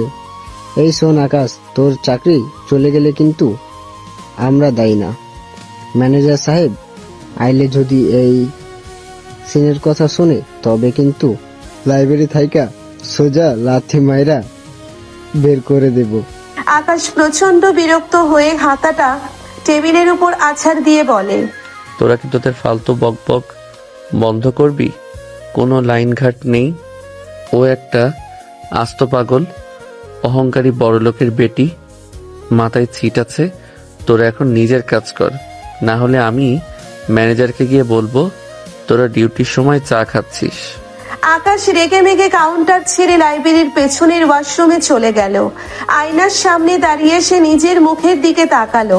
তার ঠোঁটের কোণায় তখনও অবন্তীর লিপস্টিকের হালকা লালচে দাগ লেগে আছে, আর গলায় অবন্তীর নখের সেই চিমটি কাটার দাগটা স্পষ্ট। আকাশ পানি দিয়ে মুখটা ভালো করে ধুয়ে ফেললো। মনে মনে প্রচন্ড রাগ হচ্ছিল অবন্তীর ওপর, কিন্তু অদ্ভুত ব্যাপার হলো তার হার্টবিট তখনও স্বাভাবিক হচ্ছিল না। সেই বাংকারের রাত, মুন্সিগঞ্জের ঘরের স্তূপ, আর আজকের এই লাইব্রেরির অন্ধকার কোণা, প্রতিটি মুহূর্তে এই মেয়েটা তার সমস্ত ইগোকে একেবারে চূর্ণ বিচূর্ণ করে দেয়। বয়সে 3 বছরের বড় হলে কি হবে, মেয়েটার ভেতরে চটুলতা আর কামনার তীব্রতা আকাশকে প্রতিবার একেবারে অন্ধ করে দেয়। এদিকে লাইব্রেরি থেকে বের হয়ে অবন্তী যখন তার লাল রঙের ব্র্যান্ডেড ল্যান্ড ক্রুজার গাড়ির পেছনের সিটে গিয়ে বসলো, তার পুরো শরীর তখনও উত্তেজনায় কাঁপছিল। গাড়ির এসি ফুল স্পিডে চললেও তার গাল দুটো লাল হয়েছিল। সে পার্স থেকে আয়নাটা বের করে নিজের মুখ দেখলো। তার কুর্তির ওপরের দুটো বোতাম খোলা, চুলগুলো একেবারে এলোমেলো। সে ঝটপট নিজের পোশাক ঠিকঠাক করে নিল। ড্রাইভার পেছনের আয়নায় অবন্তীকে দেখে, ম্যাডাম, কোনো সমস্যা হয়েছে? আপনাকে কেমন যেন ক্লান্ত লাগছে। ঢাকার কোনো শোরুমে যাব নাকি সোজা চৌধুরীর ভিলায়? অবন্তী জানালার বাইরে চোখ ফিরিয়ে মনে মনে এক অদ্ভুত চঞ্চলতা অনুভব করতে করতে বলে, সোজা বাড়ি চলো। আর শোনো, গাড়িটা একটু আস্তে চালাও, আমার মাথাটা কেমন যেন ঘুরছে। অবন্তী জানালার কাছে মাথা ঠেকিয়ে বাইরের চলন্ত ঢাকা শহরের দিকে তাকিয়ে রইল। তার ঠোঁটে তখনও আকাশের ঠোঁটের কামড়ের অনুভূতিটা তাজা। সে মনে মনে ভাবছিল, পিচ্চি গুন্ডাটা সাহস তো কম না, সবার সামনে আমাকে টেনে নিয়ে ওভাবে দেওয়ালে চেপে ধরলো। আমার মতো অবন্তী চৌধুরীকেও এভাবে শাসন করে, কিন্তু ওর এই বলিষ্ঠ হাত দুটো যখন আমার কোমরে এসে বসলো, তখন আমার নিজেরও কেমন যেন সব জ্ঞান হারিয়ে গেছিল। অবন্তী নিজের অজান্তেই মুচকি হাসল। সে বুঝতে পারছিল মুখে সে যতই আকাশকে কামলা বা মেকানিক বলে পচাক না কেন, আকাশের এই আদিমার জঙ্গলি পুরুষালী রূপটা তাকে ভেতরে ভেতরে একেবারে চুরমার করে দেয়। এই অদ্ভুত রোম্যান্স সে তার বড়লোক বন্ধুদের মাঝে কোনোদিন পায়নি। দিন চারেক কেটে গেল। আকাশ লাইব্রেরির চাকরিটা ছেড়ে দেওয়ার সিদ্ধান্ত নিল, কারণ রনি আর শামীমের রোজগার খোঁচানো আর অবন্তীর আবার ফিরে আসার ভয় তাকে তাড়া করছিল। সে আবার ফিরে গেল তার চেনা গ্যারেজে। চৌধুরী সাহেবের দেওয়া টাকায় গ্যারেজটা এখন অনেক বড় হয়েছে।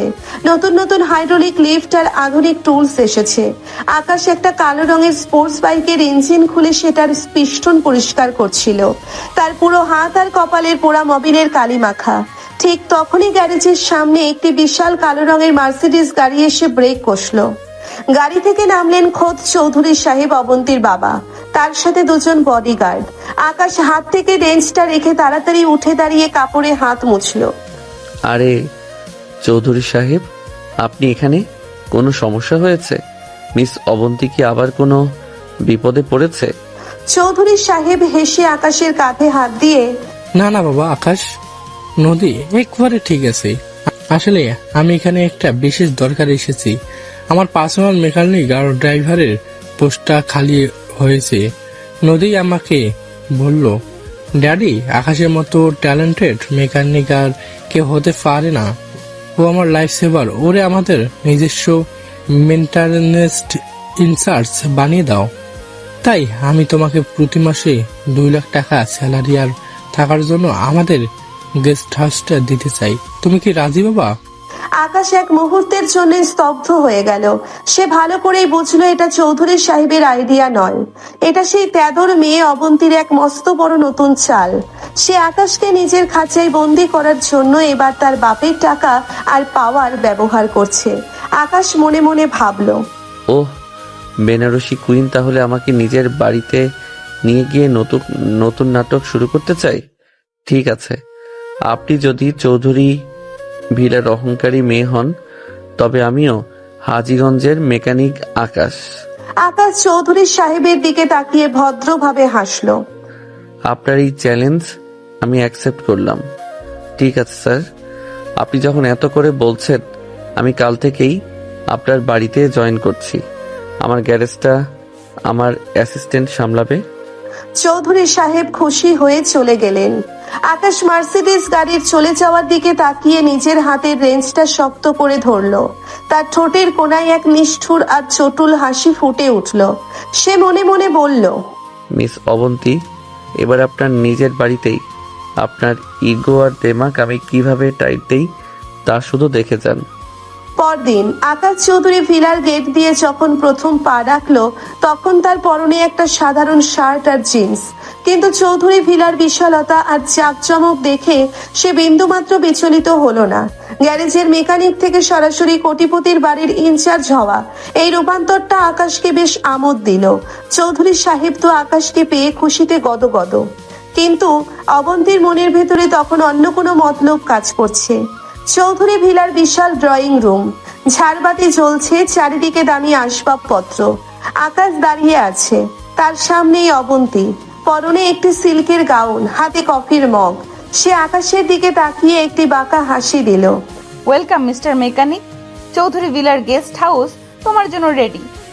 তবে একটা কথা মনে রেখো, এটা গ্যারেজ না, এখানে কাজ করার সময় হাত সবসময় পরিষ্কার থাকতে হবে। আমার গাড়ির একটু স্পিড কম মনে হচ্ছে। কাল সকাল 7টার মধ্যে ঠিক করে রাখবে। চৌধুরী সাহেবের নির্দেশে এখানে এসেছি আপনার ফরমাস খাটার জন্য না। তবে আপনার গাড়ির নাট বল্টু কোথায় লুজ আছে তা আমি ভালো করেই জানি। চিন্তা করবেন না, সকালের আগেই সেটা ফুল টাইট হয়ে যাবে। খুব তো স্পর্ধা তোমার। মনে রেখো, আমার বাড়িতে থাকলে আমার সব রুলস মেনে চলতে হবে। কোনো বাড়তি আদিক্ষেতা আমি পছন্দ করি না। আকাশ অবন্তীর আরো কাছে এগিয়ে এসে নিচু স্বরে বলে, রুলস তো আমি আপনার বেডরুমেও মানি না মিস অবন্তী। লাইব্রেরির সেই কোণার কথা ভুলে গেলেন? আমার মনে হয় না আপনার আমার উপর কোনো রুলস খাটানো উচিত। অবন্তীর গাল দুটো মুহূর্তের মধ্যে লজ্জায় আর রাগে লাল হয়ে উঠল। সে কফির মগটা টেবিলে রেখে আকাশের দিকে তেড়ে এলো। বেশি সাহস দেখাচ্ছ না? এটা আমার বাড়ি, এখানে আমার কথাতেই সব হয়। আকাশ হেসে চলে গেল। রাত 3টা। চৌধুরী ভিলার করিডোর শুনশান। আকাশ গেস্ট হাউস থেকে বেরিয়ে মেইন বিল্ডিং এর দিকে যাচ্ছিল, কারণ তার মনে হলো অবন্তীর গাড়ির ব্রেক সিস্টেমে কিছু একটা ত্রুটি আছে। সে জানে অবন্তী কাল সকালে বেরোবে, আর সে কোনো রিস্ক নিতে চায় না। হঠাৎ করিডোরের অন্ধকার কোণায় সে দেখলো অবন্তীকে। সে একটা হালকা নাইটি পরে দাঁড়িয়ে আছে জানালার পাশে। বাইরে ঝিরিঝিরি বৃষ্টি পড়ছে। অবন্তীকে দেখে আকাশ থমকে দাঁড়ালো। এত রাতে এখানে কি করছেন? ঘুমানোর কথা না আপনার? ঘুম আসছে না আকাশ? তুমি কেন এলে এখানে? তুমি এলে মানেই আমার সব শান্তি শেষ। তুমি আমাকে সারাক্ষণ ডিস্টার্ব করো। আকাশ অবন্তীর কাছে গিয়ে তার কাঁধের উপর নিজের হাত রাখলো। আপনি তো আনলেন কায়দা করে, আর অশান্তি আপনি নিজে তৈরি করেন অবন্তী। আমাদের মধ্যে যে তীব্র টান তা তো আপনারও অজানা নয়। কেন এই লুকোচুরি? অবন্তী আকাশের দিকে ঘুরে দাঁড়িয়ে চোখে জল নিয়ে বলে, কারণ আমি তোমাকে ভালোবাসি কিনা জানি না, কিন্তু তোমাকে ছাড়া আমার ভালো লাগে না। আর এই ইগো, এই অহংকার আমাকে তোমার কাছে যেতে বাধা দেয়। আকাশ আর দেরি করলো না। সে অবন্তীকে দুহাতে জড়িয়ে ধরলো। অবন্তী প্রথম দিকে একটু বাধা দেওয়ার চেষ্টা করলো, কিন্তু পরের মুহূর্তেই সে নিজেকে আকাশের বুকের মাঝে সমর্পণ করলো। বারান্দার বৃষ্টি আর ভেতরের উষ্ণতা, পুরো পরিবেশটা এক অন্যরকম রোম্যান্সে ভরে উঠলো। আকাশ অবন্তীর চিবুক ধরে ওপরের দিকে তুললো। অবন্তীর ঠোঁট দুটো তখন কাঁপছে। আকাশ আলতো করে তার ঠোঁটের উপর নিচের ঠোঁট রাখলো। আজ আর কোনো রাগ নেই, শুধু এক গভীর আবেগ। আকাশ অবন্তীর কানের কাছে ফিসফিসিয়ে বলে, কাল থেকে আর কোনো মেকানিক মালিক সম্পর্ক থাকবে না। কাল থেকে শুধু আপনি আর আমি। অবন্তী আকাশের শার্টের বোতাম খুলতে খুলতে উত্তেজিত গলায় বলল, আকাশ, তুমি বড্ড দেরি করে ফেলেছো। আমাকে এভাবে আর কতদিন জ্বালাবে? চৌধুরী ভিলার অন্দর মহলের সেই অন্ধকার করিডোরে বৃষ্টির শব্দের মাঝে আকাশ আর অবন্তী একে অপরের মাঝে হারিয়ে গেল। তাদের শরীরে উত্তেজনায় সেই রাজকীয় প্রাসাদের দেওয়ালগুলোকে যেন আরো রহস্যময় করে তুলল। আকাশের হাতের স্পর্শে অবন্তী যেন প্রথমবার নিজের অস্তিত্ব অনুভব করলো। অবন্তী আকাশের চুলের ভেতর আঙ্গুল ডুবিয়ে তার প্রতিটি নিঃশ্বাসের সাথে তাল মেলাতে লাগলো। সেই রাতের সেই মিলন ছিল এক চরম রোমান্টিক মুহূর্ত, যা তাদের এতদিনের ঝগড়া আর জেদকে এক মুহূর্তে মুছে দিল। পরের দিন সকালে চৌধুরী সাহেব যখন ড্রয়িং রুমে এসে দেখলেন অবন্তী আর আকাশ দুজনেই খুব হাসি খুশি, আর তাদের মধ্যে সেই চিরচেনা তিক্ততা নেই, তখন তিনি বুঝলেন তার মেয়ের জীবনের সব থেকে বড় ঝগড়াটে মানুষটাই বোধহয় তার জীবনের সব থেকে বড় আপনজন হয়ে উঠেছে। চৌধুরী ভিলার সেই রোমান্টিক রাতের পর আকাশের ধারণা ছিল অবন্তী বোধহয় এবার একটু শান্ত হবে, কিন্তু তেদর বড়লোকের বটিদের ডিকশনারিতে শান্ত বলে কোনো শব্দ যে নেই, সেটা আকাশ 24 ঘন্টার মধ্যেই টের পেয়ে গেল। অবন্তী এখন আর শুধু লাইব্রেরির কোনায় বা গাড়ির পেছনের সিটে খুনসুটি করার পাত্রী নয়। সে এবার আকাশকে একেবারে পার্মানেন্টলি নিজের লাইফ মেকানিক বানানোর জন্য কোমর বেঁধে নেমেছে। আর এই মিশনে এসে চৌধুরী ভিলার পুরো রাজপ্রাসাদকে একেবারে চিড়িয়াখানা বানিয়ে ছাড়লো। এর সাথে যোগ হয়েছে অবন্তীর এক বিদেশি ফেরত কাজিন বব ভাই। বব ভাইয়ের আসল নাম বাবলু, কিন্তু সে নিজেকে ব্রিটিশ ভাবার চেষ্টায় সারাদিন মুখে ভাঙা ইংরেজি আর হাতে একটি গল্ফ স্টিক নিয়ে ঘোরে। সকালবেলা চৌধুরী ভিলার বিশাল বাগান। আকাশ এই টয়োটো হ্যালো জিপের ইঞ্জিন চেক করছিল। তার পরনে যথারীতি মোবিলের দাগ লাগা শার্ট, কপালে ঘাম। ঠিক তখনই বাগানের স্পিকারগুলো থেকে বিকট শব্দে রোমান্টিক গান বাজতে শুরু করলো। আকাশ চমকে উঠে সোজা হয়ে দাঁড়ালো। সে দেখলো বাগানের মাঝখানে একটি বিশাল লাল কার্পেট বিছানো হয়েছে, আর সেই কার্পেটের ওপর দিয়ে হেঁটে আসছে অবন্তী। তবে আজকে তার গেট আপ দেখার মতো। সে পরেছে একেবারে খাঁটি লাল বেনারসি শাড়ি, মাথায় এক বিশাল ফুলের মুকুট, আর হাতে এক তোড়া গাঁদা ফুল, কারণ গোলাপ ফুল নাকি বড্ড কমন। তার পেছনে পেছনে আসছে বব ভাই, যে একটা ওভার সাইজ স্যুট পরে অবন্তীর শাড়ির আঁচল ধরে সাবধানে হাঁটছে। Oh my god Nadi, this is so crazy man. I mean, একটা গ্যারেজের মেকানিক বলার জন্য তুই এই ব্রিটিশ কোয়ালিটির বর ভাইরে দিয়া শাড়ির আঁচল ধরাইতেছস? This is open insult to my real blood. মুখ বন্ধ করো বব। বেশি কথা বললে ড্যাডিকে বলে তোমার ক্রেডিট কার্ড ব্লক করে দেব। আঁচলটা সোজা করে ধরো, মাটিতে যেন বালি না লাগে। অবন্তী সোজা হেঁটে এসে আকাশের জিপ গাড়ির সামনে দাঁড়ালো। আকাশ হাঁ করে রেঞ্জ হাতে নিয়ে তাকিয়ে আছে। অবন্তী কোনো ভূমিকা না করে সোজা লাল কার্পেটের ওপর হাঁটু গেড়ে বসে পড়ল। তার হাতের গাঁদা ফুলের তোড়াটা আকাশের মুখের সামনে বাড়িয়ে দিল। অবন্তী চোখ বড় বড় করে একেবারে ফিল্মি কায়দায় বলে, মিস্টার আকাশ বাবু, হাজীগঞ্জের পিচ্চি মেকানিক আমি অবন্তী চৌধুরী আজকে সবার সামনে বব ভাইয়ের সাক্ষী রেখে তোমাকে প্রপোজ করছি। তুমি কি আমার লাইফের পার্মানেন্ট নাট বল্টু টাইট দেওয়ার দায়িত্ব নেবে? I love you, you stupid kidnapper. বিয়ে করবে আমাকে?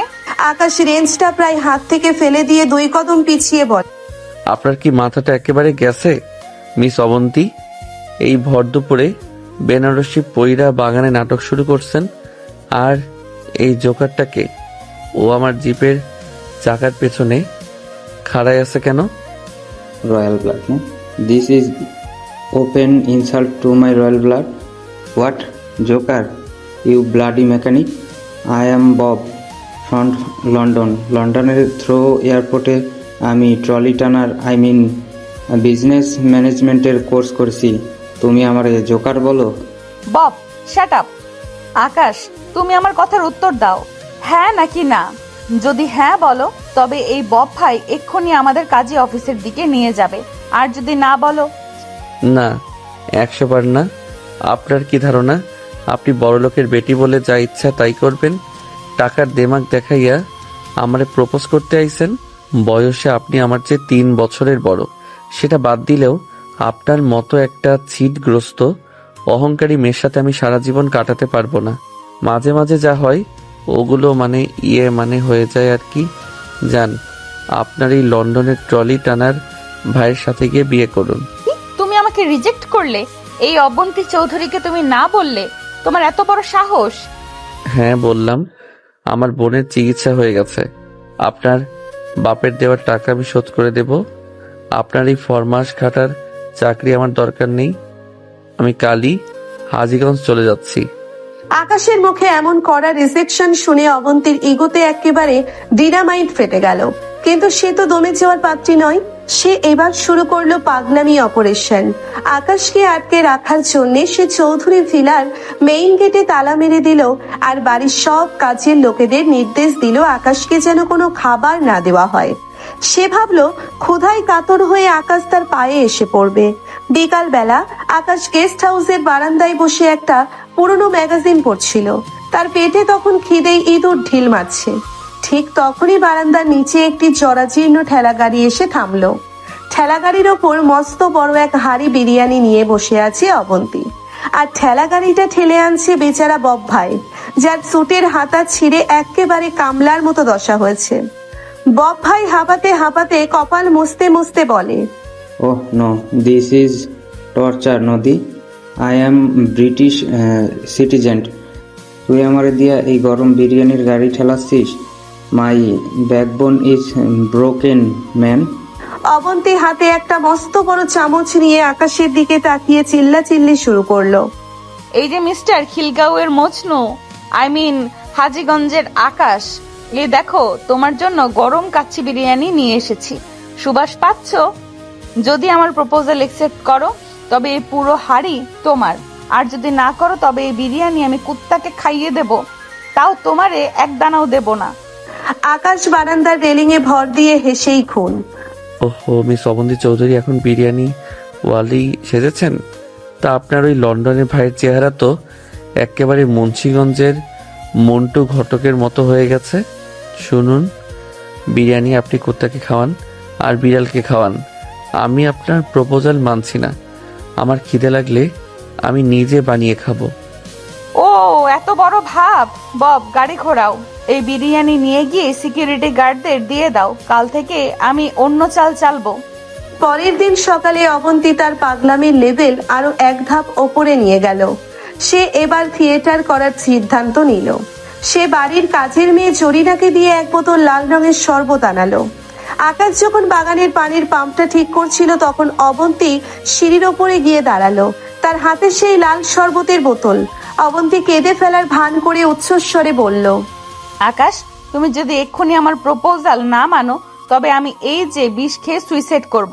এই দেখো বোতলে লাল বিষ। আমি মরে গেলে আমার ড্যাডি তোমাকে পুলিশে দেবে। আকাশ পাম্পের নাট টাইট দিতে দিতে মুখ না তুলেই বলল, খান খান, জলদি খান। ওটা বিষ না, ওটা জরিনাদের রান্নাঘরের রুয়াবজা শরবত। আমি দূর থেকেই ওটার মিষ্টি গন্ধ পাচ্ছি। একটু বেশি করে খাবেন, গরমে শরীর ঠান্ডা থাকবে। ইয়েস নদী, ওটা আসলে রুহ আফজা। আমিও একটু খাই, বড্ড তৃষ্ণা পাইছে। অবন্তীর আগে বোতলটা বব ভাইয়ের মাথায় ঠুকে দিয়ে বলে, তোরা সবাই মিলে আমার লাইফটা হেল করে দিলি। কেউ আমাকে সিরিয়াসলি নেয় না।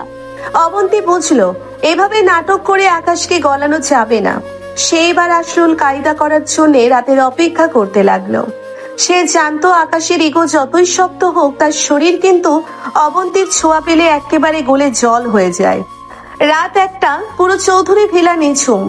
আকাশ গেস্ট হাউসের বিছানায় শুয়ে ঘুমানোর চেষ্টা করছিল, কিন্তু পেটের খিদে আর অবন্তীর সারাদিনের পাগলামির কথা মনে পড়ে তার বারবার হাসি পাচ্ছিল। ঠিক তখনই গেস্ট হাউসের কাঠের দরজাটা আলতো করে খুলে গেল। কোনো আওয়াজ হলো না। অন্ধকারে একটা ছায়া ভেতরের দিকে এগিয়ে এলো। আকাশ ধরপড় করে উঠে বসলো।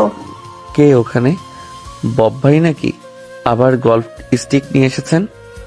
অবন্তী টিমটিমে কুপির আলো জেলে দরজায় পেট ঠেকিয়ে দাঁড়ালো। বব ভাই ঘুমাচ্ছে। এটা আমি, অবন্তী। আকাশ দেখলো অবন্তী এবার কোনো বেনারসি বা নাইটি পরেনি। সে পরেছে একেবারে পাতলা ফিনফিনে একটি কালো সিফন শাড়ি। তার চুলগুলো ভেজা, কাঁধের ওপর দিয়ে একটি লটকে থাকা রেশমের সুতো একেবারে তার নাভি পর্যন্ত নেমে গেছে। কপির আলোয় তার ফর্সার শরীরটা যেন এক নিষিদ্ধ মায়াজাল তৈরি করছিল। অবন্তীর চোখের চঞ্চলতা উধাও, সেখানে এখন এক তীব্র কামনার আগুন। আকাশ ঢোক গিলে বিছানা থেকে নামে। আপনি আবার এত রাতে এখানে কেন এসেছেন? আমি বলেছি না আপনার কোনো প্রপোজাল আমি। অবন্তী আকাশের মুখের সামনে নিজের একটা আঙ্গুল রেখে তার কথা বন্ধ করিয়ে দিল। প্রপোজ পরে হবে আকাশ বাবু, আগে আমার এই ভেতরের আগুনটা শান্ত করো। 4 দিন ধরে তুমি আমাকে ছোঁনি। আমার পুরো শরীরটা যেন বরফের মতো ঠান্ডা হয়ে গেছে। তুমি মেকানিক মানুষ না? এই ঠান্ডা ইঞ্জিনটা একটু গরম করে দাও না। অবন্তী আর কোনো কথা বলার সুযোগ দিল না। সে নিজের দুহাত আকাশের গলার পিছনে জড়িয়ে ধরে তার পুরো শরীরটা আকাশের বলিষ্ঠ বুকের সাথে লেপটে দিল। তার ভেতরের পারফিউমের তীব্র মাদকতা আকাশের নাকের ভেতর দিয়ে সোজা তার মগজে গিয়ে ধাক্কা মারলো। আকাশ নিজের সমস্ত ইগো আর রাগ এক সেকেন্ডে ভুলে গেল। সে অবন্তীর কোমরটা নিজের 2 হাত দিয়ে এমন ভাবে চেপে ধরলো যে অবন্তীর মুখ থেকে একটা তৃপ্তির উফ শব্দ বের হয়ে এলো। অবন্তী নিচের ঠোঁট দুটো আকাশের ঠোঁটের উপর একেবারে হিংস্র পশুর মতো চেপে ধরলো। অবন্তী তার দাঁত দিয়ে আকাশের নিচের ঠোঁটটা কামড়ে ধরে চুষতে লাগলো, যেন সে আকাশের ভেতরের সমস্ত অহংকার টেনে বের করে নেবে। আকাশও আর নিজেকে ধরে রাখতে পারলো না। সে অবন্তীকে এক ঝটকায় পাজা কোলা করে তুলে নিয়ে সোজা বিছানায় আছাড় মারলো। বিছানায় নরম চাদরের উপর অবন্তীর কালো শাড়িটা মুহূর্তের মধ্যে আলগা হয়ে গেল। আকাশের রুক্ষ হাত অবন্তীর ব্লাউজের ভেতর ঢুকে তার উন্মুক্ত উত্তপ্ত স্তনজোড়াকে ছুঁতে লাগলো। অবন্তী উত্তেজনায় চোখ বন্ধ করে জোরে জোরে হাঁপাতে লাগলো। তার পুরো পিঠ ধনুকের মতো বেঁকে উঠছিল। অবন্তী আকাশের কানে কামড় দিয়ে বন্য গলায় বলে, আকাশ উফ, এত জোরে কেন তোমার? আমি তো মরেই যাব। আরো জোরে চাপো, আমাকে একেবারে শেষ করে দাও। আকাশ অবন্তীর গলার নিচে নিজের মুখ ডুবিয়ে কামুত্তেজিত স্বরে বলে, বড়লোকের বেটি, অনেক নাটক দেখিয়েছেন সারাদিন, বিরিয়ানির কারি খেলিয়েছেন, বিষ খাওয়ার নাটক করেছেন। এখন বুঝুন হাজীগঞ্জের মেকানিক জিনিসটা কি। আজ আপনাকে আমি 1 ইঞ্চিও ছাড়বো না। আকাশ অবন্তীর শাড়ির কুচিটা একটানে ছিঁড়ে ফেলল। অবন্তীর ফর্সা মসৃণ অড়ুয়ার নাভির নিচের অংশ কপির আলোয় একেবারে চকচক করছিল। আকাশের কোনো অপেক্ষা না করে অবন্তীর 2 পায়ের মাঝখানে নিজের শরীরটা স্থাপন করলো। তাদের 2 উষ্ণ শরীরের ঘর্ষণার চাদরের খসখস শব্দে গেস্ট হাউসের সেই ঘরটা মুহূর্তের মধ্যে রতি ক্রীড়ার ময়দান হয়ে উঠল। অবন্তী তীব্র সুরসুরিতে আর কামনার চরম সীমায় পৌঁছে আকাশের পিঠে নিজের নখগুলো গভীরভাবে বসিয়ে দিল, যেন সে আকাশের চামড়া ছিঁড়ে ফেলবে। তারা দুজনে মিলে সেই বিছানায় এক বন্য কামনার সাগরে ডুব দিল, যেখানে কোনো ইগো বা সিনিয়রিটির দেওয়াল অবশিষ্ট রইল না। ভোর রাতের দিকে কপি বাতিটা যখন একেবারে নিভে গেছে, তখন হঠাৎ দুজনেরই হুঁশ ফিরে এলো। ঘরের ভেতর তখনও তাদের দীর্ঘশ্বাসের গরম হাওয়া ভাসছিল। অবন্তী তাড়াহুড়ো করে বিছানা থেকে উঠে নিজের এলোমেলো কালো শাড়ি আর ব্লাউজ ঠিকঠাক করার চেষ্টা করতে লাগলো। তার ফর্সা পিঠে তখন আকাশের আঙ্গুলের লাল লাল দাগ স্পষ্ট। আকাশও বিছানায় বসে নিজের জিন্স আর শার্টটা টেনে টুনে পরে নিল। ঠিক সেই মুহূর্তেই গেস্ট হাউসের দরজাটা এক বিকট শব্দে খুলে গেল, আর দরজার সামনে হ্যারিকেন হাতে নিয়ে দাঁড়িয়ে আছে বব ভাই, রনি আর শামীম, যাদের অবন্তী কাল রাতে বিশেষ বকশিস দিয়ে মুন্সিগঞ্জ লাইব্রেরি থেকে এখানে আনিয়েছিল আকাশের উপর নজর রাখার জন্য। তাদের পেছনে খোদ চৌধুরী সাহেবও চোখ কচলাতে কচলাতে এসে হাজির। বব ভাই চোখ কপালে তুলে চিল্লিয়ে বলে, oh my god Nadi, this is totally unsound scene man. তুই এই মেকানিকের ঘরে এই পাতলা শাড়ি পইরা কি করতাছস? চারিদিকে চাদর তো দেখি একেবারে কুচকাইয়া যুদ্ধক্ষেত্র হইয়া গেছে। রনি কনুই দিয়ে শামীমকে গুঁতো মেরে হেসেই খুন। শামীম হাততালি দিয়ে ওঠে। চৌধুরী সাহেব হতভম্ব হয়ে মাথায় হাত দিয়ে বলে, কিরে আকাশ, তুই না বললি মেয়েটা পাগল, মাথা খারাপ? তো মাঝরাতে পাগলের সাথে কে বিছানায় ওষুধের চিকিৎসা চলতেছিল রে ভাই? আমাদের একটু জানা না। বাইরে ভাই, আকাশের মেকানিক ইঞ্জিন তো দেখি মাঝরাতে একেবারে রকেটের স্পিডে চলে। এই সিন যদি আমরা লাইব্রেরিতে দেখতাম তবে তো বয়ের টাকাই ভেঙে পড়তো। নদী, মামা, তুই এই ছেলের ঘরে এত রাতে কি করছিস? তোর শাড়ির এই দশা কেন? এমন চরম লজ্জাজনক পরিস্থিতিতে পড়ে আকাশ আর অবন্তী দুজনেই এক মুহূর্তের জন্য পাথর হয়ে গেল। আকাশের মুখ রাগে আর লজ্জায় একেবারে কালো হয়ে গেল। সে দেখলো অবন্তী নিজের ওড়না দিয়ে মুখ ঢেকে ফেলার চেষ্টা করছে, কিন্তু তার চোখের চঞ্চলতা তখনও যায়নি। আকাশের ইগো এবার একেবারে মাথায় চড়ে বসলো। সে সবাইকে দেখানোর জন্য অবন্তীর হাতটা শক্ত করে ধরলো। আকাশ প্রচন্ড জোরে ধমক দিয়ে অবন্তীকে দরজার দিকে ঠেলে দিয়ে বলে, আপনি এখনই আমার ঘর থেকে বের হন। মিস অবন্তী চৌধুরী, আপনার এই নোংরা পাগলামির জন্য আজ সবার সামনে আমার ইজ্জত একেবারে ধুলাই হয়ে গেল। আপনি টাকার জোরে সবাইকে কিনতে পারেন, কিন্তু আমার এই ঘরটাকে আপনার থিয়েটার বানাতে দেব না। যান, নিজের বাপের সাথে গিয়ে ড্রয়িং রুমে বসুন। আর কোনোদিন আমার সামনে আসার চেষ্টা করবেন না। বের হন। অবন্তী দরজার বাইরে গিয়ে এক ঝটকায় নিজের শাড়ির আঁচলটা সোজা করে চোখে জল এলেও মুখে সেই আগের চটুল আর তেদর হাসিটা ফুটিয়ে বলে, ও তাই নাকি আকাশ বাবু? এত বড় ধমক দেওয়া হচ্ছে? মনে রেখো, তুমি তাড়িয়ে দিচ্ছ বলে আমি যাচ্ছি না। আমার কাজ শেষ, তাই যাচ্ছি। আর শোনো মিস্টার মেকানিক, তুমি মুখে যতই না বলো, কাল সকালের মধ্যে তুমি নিজেই আমার পায়ে সেই হ্যাঁ বলবে। এই অবন্তী চৌধুরী কোনো রেস হারেনি, আর তোমাকেও হারতে দেবে না। বব ভাই, চলো। অবন্তী তার শাড়ির আঁচল উড়িয়ে বব ভাই আর চৌধুরী সাহেবকে নিয়ে হিলহিলিয়ে হেঁটে চলে গেল। রনি আর শামীম ভেতরে ঢুকে আকাশের কাঁধে চাপড় দিয়ে হাসতে লাগলো। আর আকাশ দরজার দিকে তাকিয়ে রাগে ফুঁসতে ফুঁসতে নিজের হাতের রেঞ্জটা সোজা দেওয়ালে আছাড় মারল। চৌধুরী ভিলার সেই কেলেঙ্কারির পর আকাশের এক মুহূর্তও সেখানে থাকা নিজের আত্মসম্মানের পক্ষে উচিত মনে করলো না। রনি আর শামীমের হাসাহাসি আর চৌধুরী সাহেবের সেই হতাশ মুখের চাহনি তাকে ভেতরে ভেতরে কুড়ে কুড়ে খাচ্ছিল। সেই রাতেই নিজের যৎসামান্য জামা কাপড় আর মেকানিক টুলসের বাক্সটা গুছিয়ে নিয়ে সে চৌধুরী ভিলা থেকে চিরতরে বেরিয়ে এলো। অবন্তীর উপর তার রাগ হচ্ছিল ঠিকই, কিন্তু বিছানার সেই তীব্র উষ্ণতা আর অবন্তীর ভেজা চুলের সুবাস তখনও তার মস্তিষ্কের কোষে কোষে এক অবাধ্য হাহাকার তৈরি করছিল।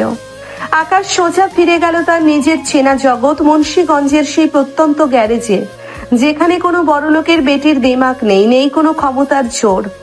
দিন 10 কেটে গেছে, আকাশ আবার তার পুরনো মেকানিক জীবনে ফিরে এসেছে। সারাদিন মোবিল, গ্রেজ আর ইঞ্জিনের নাটবল্টু নিয়ে সে নিজেকে ব্যস্ত রাখে, যাতে অবন্তীর সেই চঞ্চল মুখটা এক মুহূর্তের জন্যও মনে না পড়ে। কিন্তু মন তো আর মেকানিক ইঞ্জিন নয় যে ইচ্ছে করলে ব্রেক কষে থামিয়ে দেওয়া যাবে। কিন্তু সে এটা ভেবেও অবাক, এতদিন হলো মেয়েটা অমন চুপসে গেল কেন? কোনো খোঁজই নাই। এই মেয়ে তো এতদিনে 3য় বিশ্বযুদ্ধ ঘটানোর কথা। ঠিক এমন সময় একদিন দুপুরে গ্যারেজের সামনে একটি জরাজীর্ণ লোকাল বাস এসে থামলো। সেই বাস থেকে ধুলোবালি মেখে নামলো বব ভাই। তবে আজকের বব ভাইয়ের গায়ে কোনো লন্ডনের দামি স্যুট নেই, মুখে সেই চিবানো ইংরেজিও নেই। সে একটা সাধারণ সুতির ফতুয়া আর লুঙ্গি পরে একেবারে বিধ্বস্ত অবস্থায় আকাশের সামনে এসে দাঁড়ালো। আকাশ হাতে রেঞ্চ নিয়ে অবাক হয়ে তাকায়। আরে বাবলু ভাই ওরফে বব ভাই, আপনার এই দশা কেন? লন্ডনের হিথ্রো এয়ারপোর্টের ট্রলিওয়ালা এখন মুন্সিগঞ্জের লোকাল বাসে, ঘটনা কি? মিস অবন্তী আবার কি নতুন নাটক পাঠাইছে আপনারে দিয়া? বব ভাই একেবারে কেঁদে ফেলে আকাশের হাত ধরে। আকাশ ভাই, ওরে আমার মেকানিক ভাই রে, আমারে আর বব ভাই ডাইকা পাপি বানায় না, আমি একেবারে শেষ। আই মিন অবন্তী আপা আমারে পাওয়ার জন্য যা করছে তা শুনলে তোমার চোখে পানি, মোবিল একসাথে ঝইরা পড়বো। কি করছে ওই বদ মেজাজি মেয়ে? আবার কোনো বিষ খাওয়ার নাটক? না ভাই, এবার কোনো নাটক না, এবার একেবারে রিয়েল লাইফ ট্র্যাজেডি। তুমি চলে আসার পর চৌধুরী সাহেব নদীকে জোর করে এক মস্ত বড় মাফিয়া ছেলের সাথে বিয়ে দিতে চাইছিল। নদী সাফ না করে দিছে। সে ডিক্লেয়ার করেছে সে যদি বিয়ে করে তবে শুধু আকাশকেই করবে, না হলে সারা জীবন কুমারী থাকবে। আকাশ বুকের ভেতর একটি মোচড় অনুভব করে। তো এতে স্যাক্রিফাইস কোথায়? ও তো জেদ দেখাচ্ছে। বব ভাই জোরে একটা দীর্ঘশ্বাস ফেলে। যেদিন না ভাই, চৌধুরী সাহেব রেগে গিয়ে অবন্তীকে বাড়ি থেকে বের করে দেওয়ার হুমকি দেয়। বলে যে যদি মেকানিকের কাছে যায় তবে তার 100 কোটি টাকার সম্পত্তি একানাও পাবে না। তাকে এক কাপড়ে বাড়ি থেকে বের হতে হবে, কারণ তোকে এত বলার পরও তুমি অবন্তীকে অপমান করেছো। এটা আঙ্কেলের ইগোতে লেগেছে। তুমি বিশ্বাস করবে না আকাশ ভাই, যে মেয়ে এসি ছাড়া 1 সেকেন্ডও থাকতে পারতো না, আইফোন ছাড়া যার দিন চলতো না, সে 1 সেকেন্ডও চিন্তা করে না। সে 1 সেকেন্ডও চিন্তা না করে তার ওই 100 কোটির রাজপ্রাসাদ, দামি গাড়ি, বাড়ি, ব্যাংক সব টাকা এক কলমের খোঁচায় ড্যাটের নামে সাইন করে দিয়ে এক কাপড়ে বাড়ি থেকে বেরিয়ে গেছে। এক কাপড়ে ও একেবারে রাস্তার ফকির হয়ে গেছে ভাই। বব ভাইয়ের মুখে এই কথা শুনে আকাশের হাতের রেঞ্জটা ঝনঝন করে মাটির ওপর পড়ে গেল। তার পুরো শরীর যেন এক অদৃশ্য বিদ্যুতের শকে জমে বরফ হয়ে গেল। সে অবন্তী চৌধুরী তার রূপের আর পাপের টাকার দিমাগ নিয়ে সারাক্ষণ আকাশে উঠত। সে আজ তাকে পাওয়ার জন্যে তার এই সামান্য এক মেকানিকের ভালোবাসার টানে নিজের 100 কোটির রাজত্ব এক মুহূর্তে ত্যাগ করে দিল। এর চেয়ে বড় স্যাক্রিফাইস বা আত্মত্যাগ একটা মেয়ের পক্ষে আর কি হতে পারে? আকাশের চোখের কোণায় এতদিনের জমে থাকা সব রাগ আর ইগোর বরফ মুহূর্তেই গলে জল হয়ে গেল। সে বুঝতে পারলো অবন্তী তাকে কতটা গভীরভাবে নিজের জীবনের চেয়েও বেশি ভালোবেসে ফেলেছে। আকাশ বব ভাইয়ের কাঁধ ঝাঁকিয়ে উত্তেজিত গলায় বলে, অবন্তী এখন কোথায়? ও কোথায় আছে বাবলু ভাই, জলদি বলুন। ও আমাদের সেই পুরনো মন্টু ঘটকের ভাঙা আখড়ায় গিয়ে উঠেছে। সেখানে একটা সেরা মাদুর পেতে চটের চালের নিচে বসে আছে। সারাদিন ধরে তোমার নাম জপতেছে আর কান্না করতেছে। তুমি জলদি যাও ভাই, ওরে বাঁচাও। আকাশ আর 1 সেকেন্ডও নষ্ট করলো না। সে গ্যারেজের একটা চটপটে স্পোর্টস বাইক স্টার্ট দিয়ে একেবারে বাতাসের গতিতে মুন্সিগঞ্জের কাঁচা রাস্তা ধরে মন্টু ঘটকের আখড়ার দিকে ছুটল। তার মনে তখনও অবন্তীর সেই চটুল ডায়লগগুলো বাজছিল। মনে রেখো, তুমি মুখে যতই না বলো, কাল সকালের মধ্যে তুমি নিজেই আমার পায়ে এসে হ্যাঁ বলবে। আকাশ মনে মনে বলল, হ্যাঁ অবন্তী, আজ আমি হার মানলাম। তোমার এই পাগলামি আর ভালোবাসার কাছে এই মেকানিকের ইগো একেবারে হেরে গেছে। মন্টু ঘটকের আখড়া, দুপুরের কড়া রোদ, মাটির উঠোনে একটি পুরনো আম গাছের নিচে মন্টু ঘটক আর মংলু মামা বসে তামাক টানছিল আর আফসোস করছিল। ঠিক তখনই আকাশ বাইকটা ব্রেক কষে সেখানে থামালো। মংলু মামা আকাশকে দেখে লাফ দিয়ে ওঠে। ওরে আমার মেকানিক পোলা আইসে রে। ওই মিন্টু দেখ দেখ, আমাদের হিরো আয়সা পড়েছে। মামা, অবন্তী কোথায়? ও ভেতরে আছে। মন্টু ঘটক ভেতরের ঘরের দিকে আঙ্গুল দেখিয়ে দেয়। হরে বাবা, ঘরের ভেতরেই আছে। মেয়েটার অহংকার একেবারে শূন্য হয়ে গেছে রে আকাশ। এক কাপড়ে চইলা আইছে, তুই ভেতরে যা, ওরে একটু শান্ত কর। আকাশ ধীর পায়ে মাটির ঘরের ভেতরের দিকে এগিয়ে গেল। ঘরের ভেতর টিমটিমে আলো। একটা পুরনো চটের মাদুরের ওপর বসে আছে অবন্তী। তার পরনে একটি সাধারণ সুতির শাড়ি, চুলে কোনো সুবাস নেই, চোখে নেই কোনো দামি সানগ্লাস। তার ফর্সা মুখটা ধুলো আর কান্নায় মলিন হয়ে গেছে। সে একটা শুকনো রুটি হাতে নিয়ে আনমনে ছিঁড়ছিল, আর তার চোখ দিয়ে টপ টপ করে পানি পড়ছিল। আকাশ দরজায় দাঁড়িয়ে নিচু স্বরে ডাকলো, মিস অবন্তী চৌধুরী। অবন্তী চমকে উঠে দরজার দিকে তাকালো। আকাশকে দেখা মাত্রই তার চোখের জল যেন বাঁধভাঙা বন্যার মতো নেমে এলো। সে হাতের রুটিটা ফেলে দিয়ে সোজা উঠে দাঁড়িয়ে আকাশের দিকে ছুটে এলো, কিন্তু মাঝপথে এসে সে থমকে দাঁড়ালো। তার সেই চেনা দিমাগটা আবার জোর করে মুখে আনার চেষ্টা করলো। অবন্তী কেঁদেও হাসার ভান করে, মুখটা বাঁকিয়ে বলে, ও মিস্টার কিডন্যাপার, তুমি এখানে কেন এসেছো? আমার ইন্টারভিউ নিতে এসেছো নাকি? দেখো, আমার ড্যাডি কিন্তু আমাকে এক কাপড়ে বের করে দিয়েছে। আমার কাছে এখনো 1 কোটি টাকাও নেই, আর তোমার জন্য বিরিয়ানির হাড়িও নেই। আমি এখন একেবারে ভিখারিনী। এখন তো তোমার শান্তি, তাই না? এবার তো তোমার ইগো শান্ত হয়েছে। আকাশ কোনো কথা বলল না। সে এক পা দুপা করে এগিয়ে এসে অবন্তীর একদম মুখোমুখি দাঁড়ালো। অবন্তীর ঠোঁট দুটো তখনও অভিমানে কাঁপছিল। আকাশ হঠাৎ এক তীব্র আবেগে অবন্তীকে নিজের 2 বাহুর মাঝে শক্ত করে জড়িয়ে ধরলো। সে অবন্তীর মাথাটা নিজের বুকের মাঝে চেপে ধরলো, যেখানে তার হার্টবিট একেবারে চূর্ণ বিচূর্ণ স্পিডে চলছিল। মুখ বন্ধ করুন অবন্তী, বড্ড বেশি কথা বলেন আপনি। আপনার এই 100 কোটির রাজপ্রাসাদ ত্যাগের গল্প শোনার পর এই মেকানিকের আর কোনো ইগো অবশিষ্ট নেই। আপনি আমার চেয়ে 3 বছরের বড় হতে পারেন, কিন্তু ভালোবাসার দিক থেকে আপনি আমার চেয়ে অনেক অনেক ওপরে চলে গেছেন। I love you Abanti, I love you so much. Abanti আকাশের বুকের ভেতর নিজের মুখটা আরো গভীরভাবে লুকিয়ে হাউমাউ করে কেঁদে ফেলে। তুমি আসলেও একটা জানোয়ার আকাশ। এতদিনে তোমার এই মেকানিক হৃদয়ে দয়া হলো। আমি সব ছেড়ে এসেছি শুধু তোমার এই একটা আই লাভ ইউ শোনার জন্য। আমি তোমার ওই গ্যারেজের দাওয়ায় থাকতে রাজি, তাও ওই বড় লোকেদের নরকে আমি আর ফিরবো না। ঘরের বাইরে তখন মংলু মামা, মন্টু ঘটক আর বব ভাই দরজার আড়াল থেকে উকি ঝুঁকি মারছিল। অবন্তী আর আকাশের এই মিলন দেখে তাদের চোখেও খুশির জল চলে এলো। মংলু মামা লাঠিসোঁটা উঁচিয়ে চিল্লিয়ে বলে, ওরে মিন্টু, কাজী সাহেব রে খবর দে, আজ রাতে আমাদের মেকানিক পোলার আর বেনারসি কুইনের বিয়া হইব। আমি নিজেই বিয়ার উকিল বাপ হইমু। বব ভাই আনন্দে লুঙ্গিটা কাঁচা মেরে নাচতে নাচতে বলে, Yes, this is what I call a British style happy ending, man. I am so happy. সেই রাতেই মুন্সিগঞ্জের সেই প্রত্যন্ত গ্রামের ছোট এক মসজিদে টিমটিমে মোমবাতির আলোয় আকাশ আর অবন্তীর বিয়ে সম্পন্ন হলো। অবন্তীর পরনে ছিল মন্টু ঘটকের জোগাড় করে দেওয়া একটি সাধারণ লাল সুতির শাড়ি, আর আকাশের মাথায় সেই চেনা গামছা। কিন্তু তাদের দুজনের মুখে যে খুশির আলো ছিল তা কোনো কোটি টাকার রাজপ্রাসাদেও পাওয়া সম্ভব নয়। বিয়ের পর দিন কয়েক কেটে গেল। আকাশ আর অবন্তী এখন ঢাকা শহরের এক কোণে একটা ছোট্ট ছিমছাম ফ্ল্যাট ভাড়া নিয়ে থাকতে শুরু করেছে। আকাশের গ্যারেজের ইনকাম এখন বেশ ভালো। তারা নিজেদের মতো করে এক সুখের সংসার সাজিয়ে নিয়েছে। রাত 10টা। ঘরের ছোট বারান্দায় একটা কাঠের বেঞ্চে আকাশ বসেছিল। সে একটা স্পোর্টস বাইকের কার্বোরেটর পরিষ্কার করছিল। ঠিক তখনই অবন্তী রান্নাঘর থেকে 2 কাপ গরম ধোয়া ওঠা কফি নিয়ে বারান্দায় এলো। আজকে তার পরনে একটি নীল রঙের 3 পিস, চুলে একটি সাধারণ ক্লিপ আটকানো। সে কফির কাপটা আকাশের দিকে বাড়িয়ে দিয়ে তার পাশে এসে বসলো। অবন্তী কফিতে চুমুক দিয়ে চটুল চঞ্চল চোখে আকাশের দিকে তাকিয়ে বলে, হ্যাঁ মিস্টার পার্মানেন্ট হাজবেন্ড, আজকের কফিটা কেমন হয়েছে? মুন্সিগঞ্জের সেই তেতো কফির মতো নাকি লাইব্রেরির কোণার সেই মিষ্টি কফির মতো? আকাশ কফিটা মুখে নিয়ে হাসলো। তারপর অবন্তীর কোমরটা এক হাত দিয়ে টেনে নিজের দিকে আনলো। কফিটা একেবারে আপনার মতো হয়েছে, মিষ্টি কিন্তু ভেতরে তীব্র উত্তেজনা। তা miss Chowdhury, I mean missus Akash, আপনার ওই এসি রুম আর আইফোনের অভাব এখন মনে পড়ে না?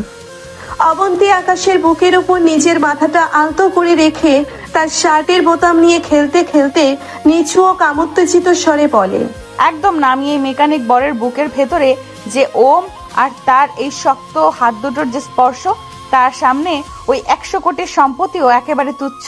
শোনো আকাশ, রাত তো অনেক হলো, এখন কি ওই কার্বোনেটরের নাটবল্টু পরিষ্কার করা বেশি ইম্পর্টেন্ট, নাকি তোমার এই ঘরের চিরচেনা ইঞ্জিনের সার্ভিস করা বেশি ইম্পর্টেন্ট? আকাশ অবন্তীর কানের লতিতে নিজের ঠোঁট ঘষে। আপনি বড্ড বেশি উস্কানি দেন অবন্তী। লাইব্রেরির কোণা থেকে শুরু করে এই বারান্দা, আপনার এই তেদর স্বভাব আর গেল না। ঠিক আছে, আজকের সার্ভিসিংটা তাহলে একেবারে কড়া কায়দায় হবে। আকাশের কোনো কথা না বলে অবন্তীকে এক ঝটকায় কোলে তুলে নিয়ে ভেতরের বেডরুমের দিকে এগিয়ে এলো। বারান্দার কুপির আলোটা বাতাসের হালকা ঝাপটায় নিভে গেল, আর ঘরের ভেতর শুরু হলো তাদের এক নতুন বৈধ আর চিরস্থায়ী ভালোবাসার মধুময় অধ্যায়। তাদের এই অদ্ভুত অপহরণ নাটক, হাইওয়ের ঘরের স্তূপের রোম্যান্স আর লাইব্রেরির কোণার ঝগড়া, সবকিছু পেরিয়ে তারা আজ এক সুখী ও চিরন্তন দম্পতি। বিপরীত মেরুর এই দুই মানুষ একে অপরের মাঝে বিলীন হয়ে খুঁজে পেল জীবনের আসল হ্যাপি এন্ডিং।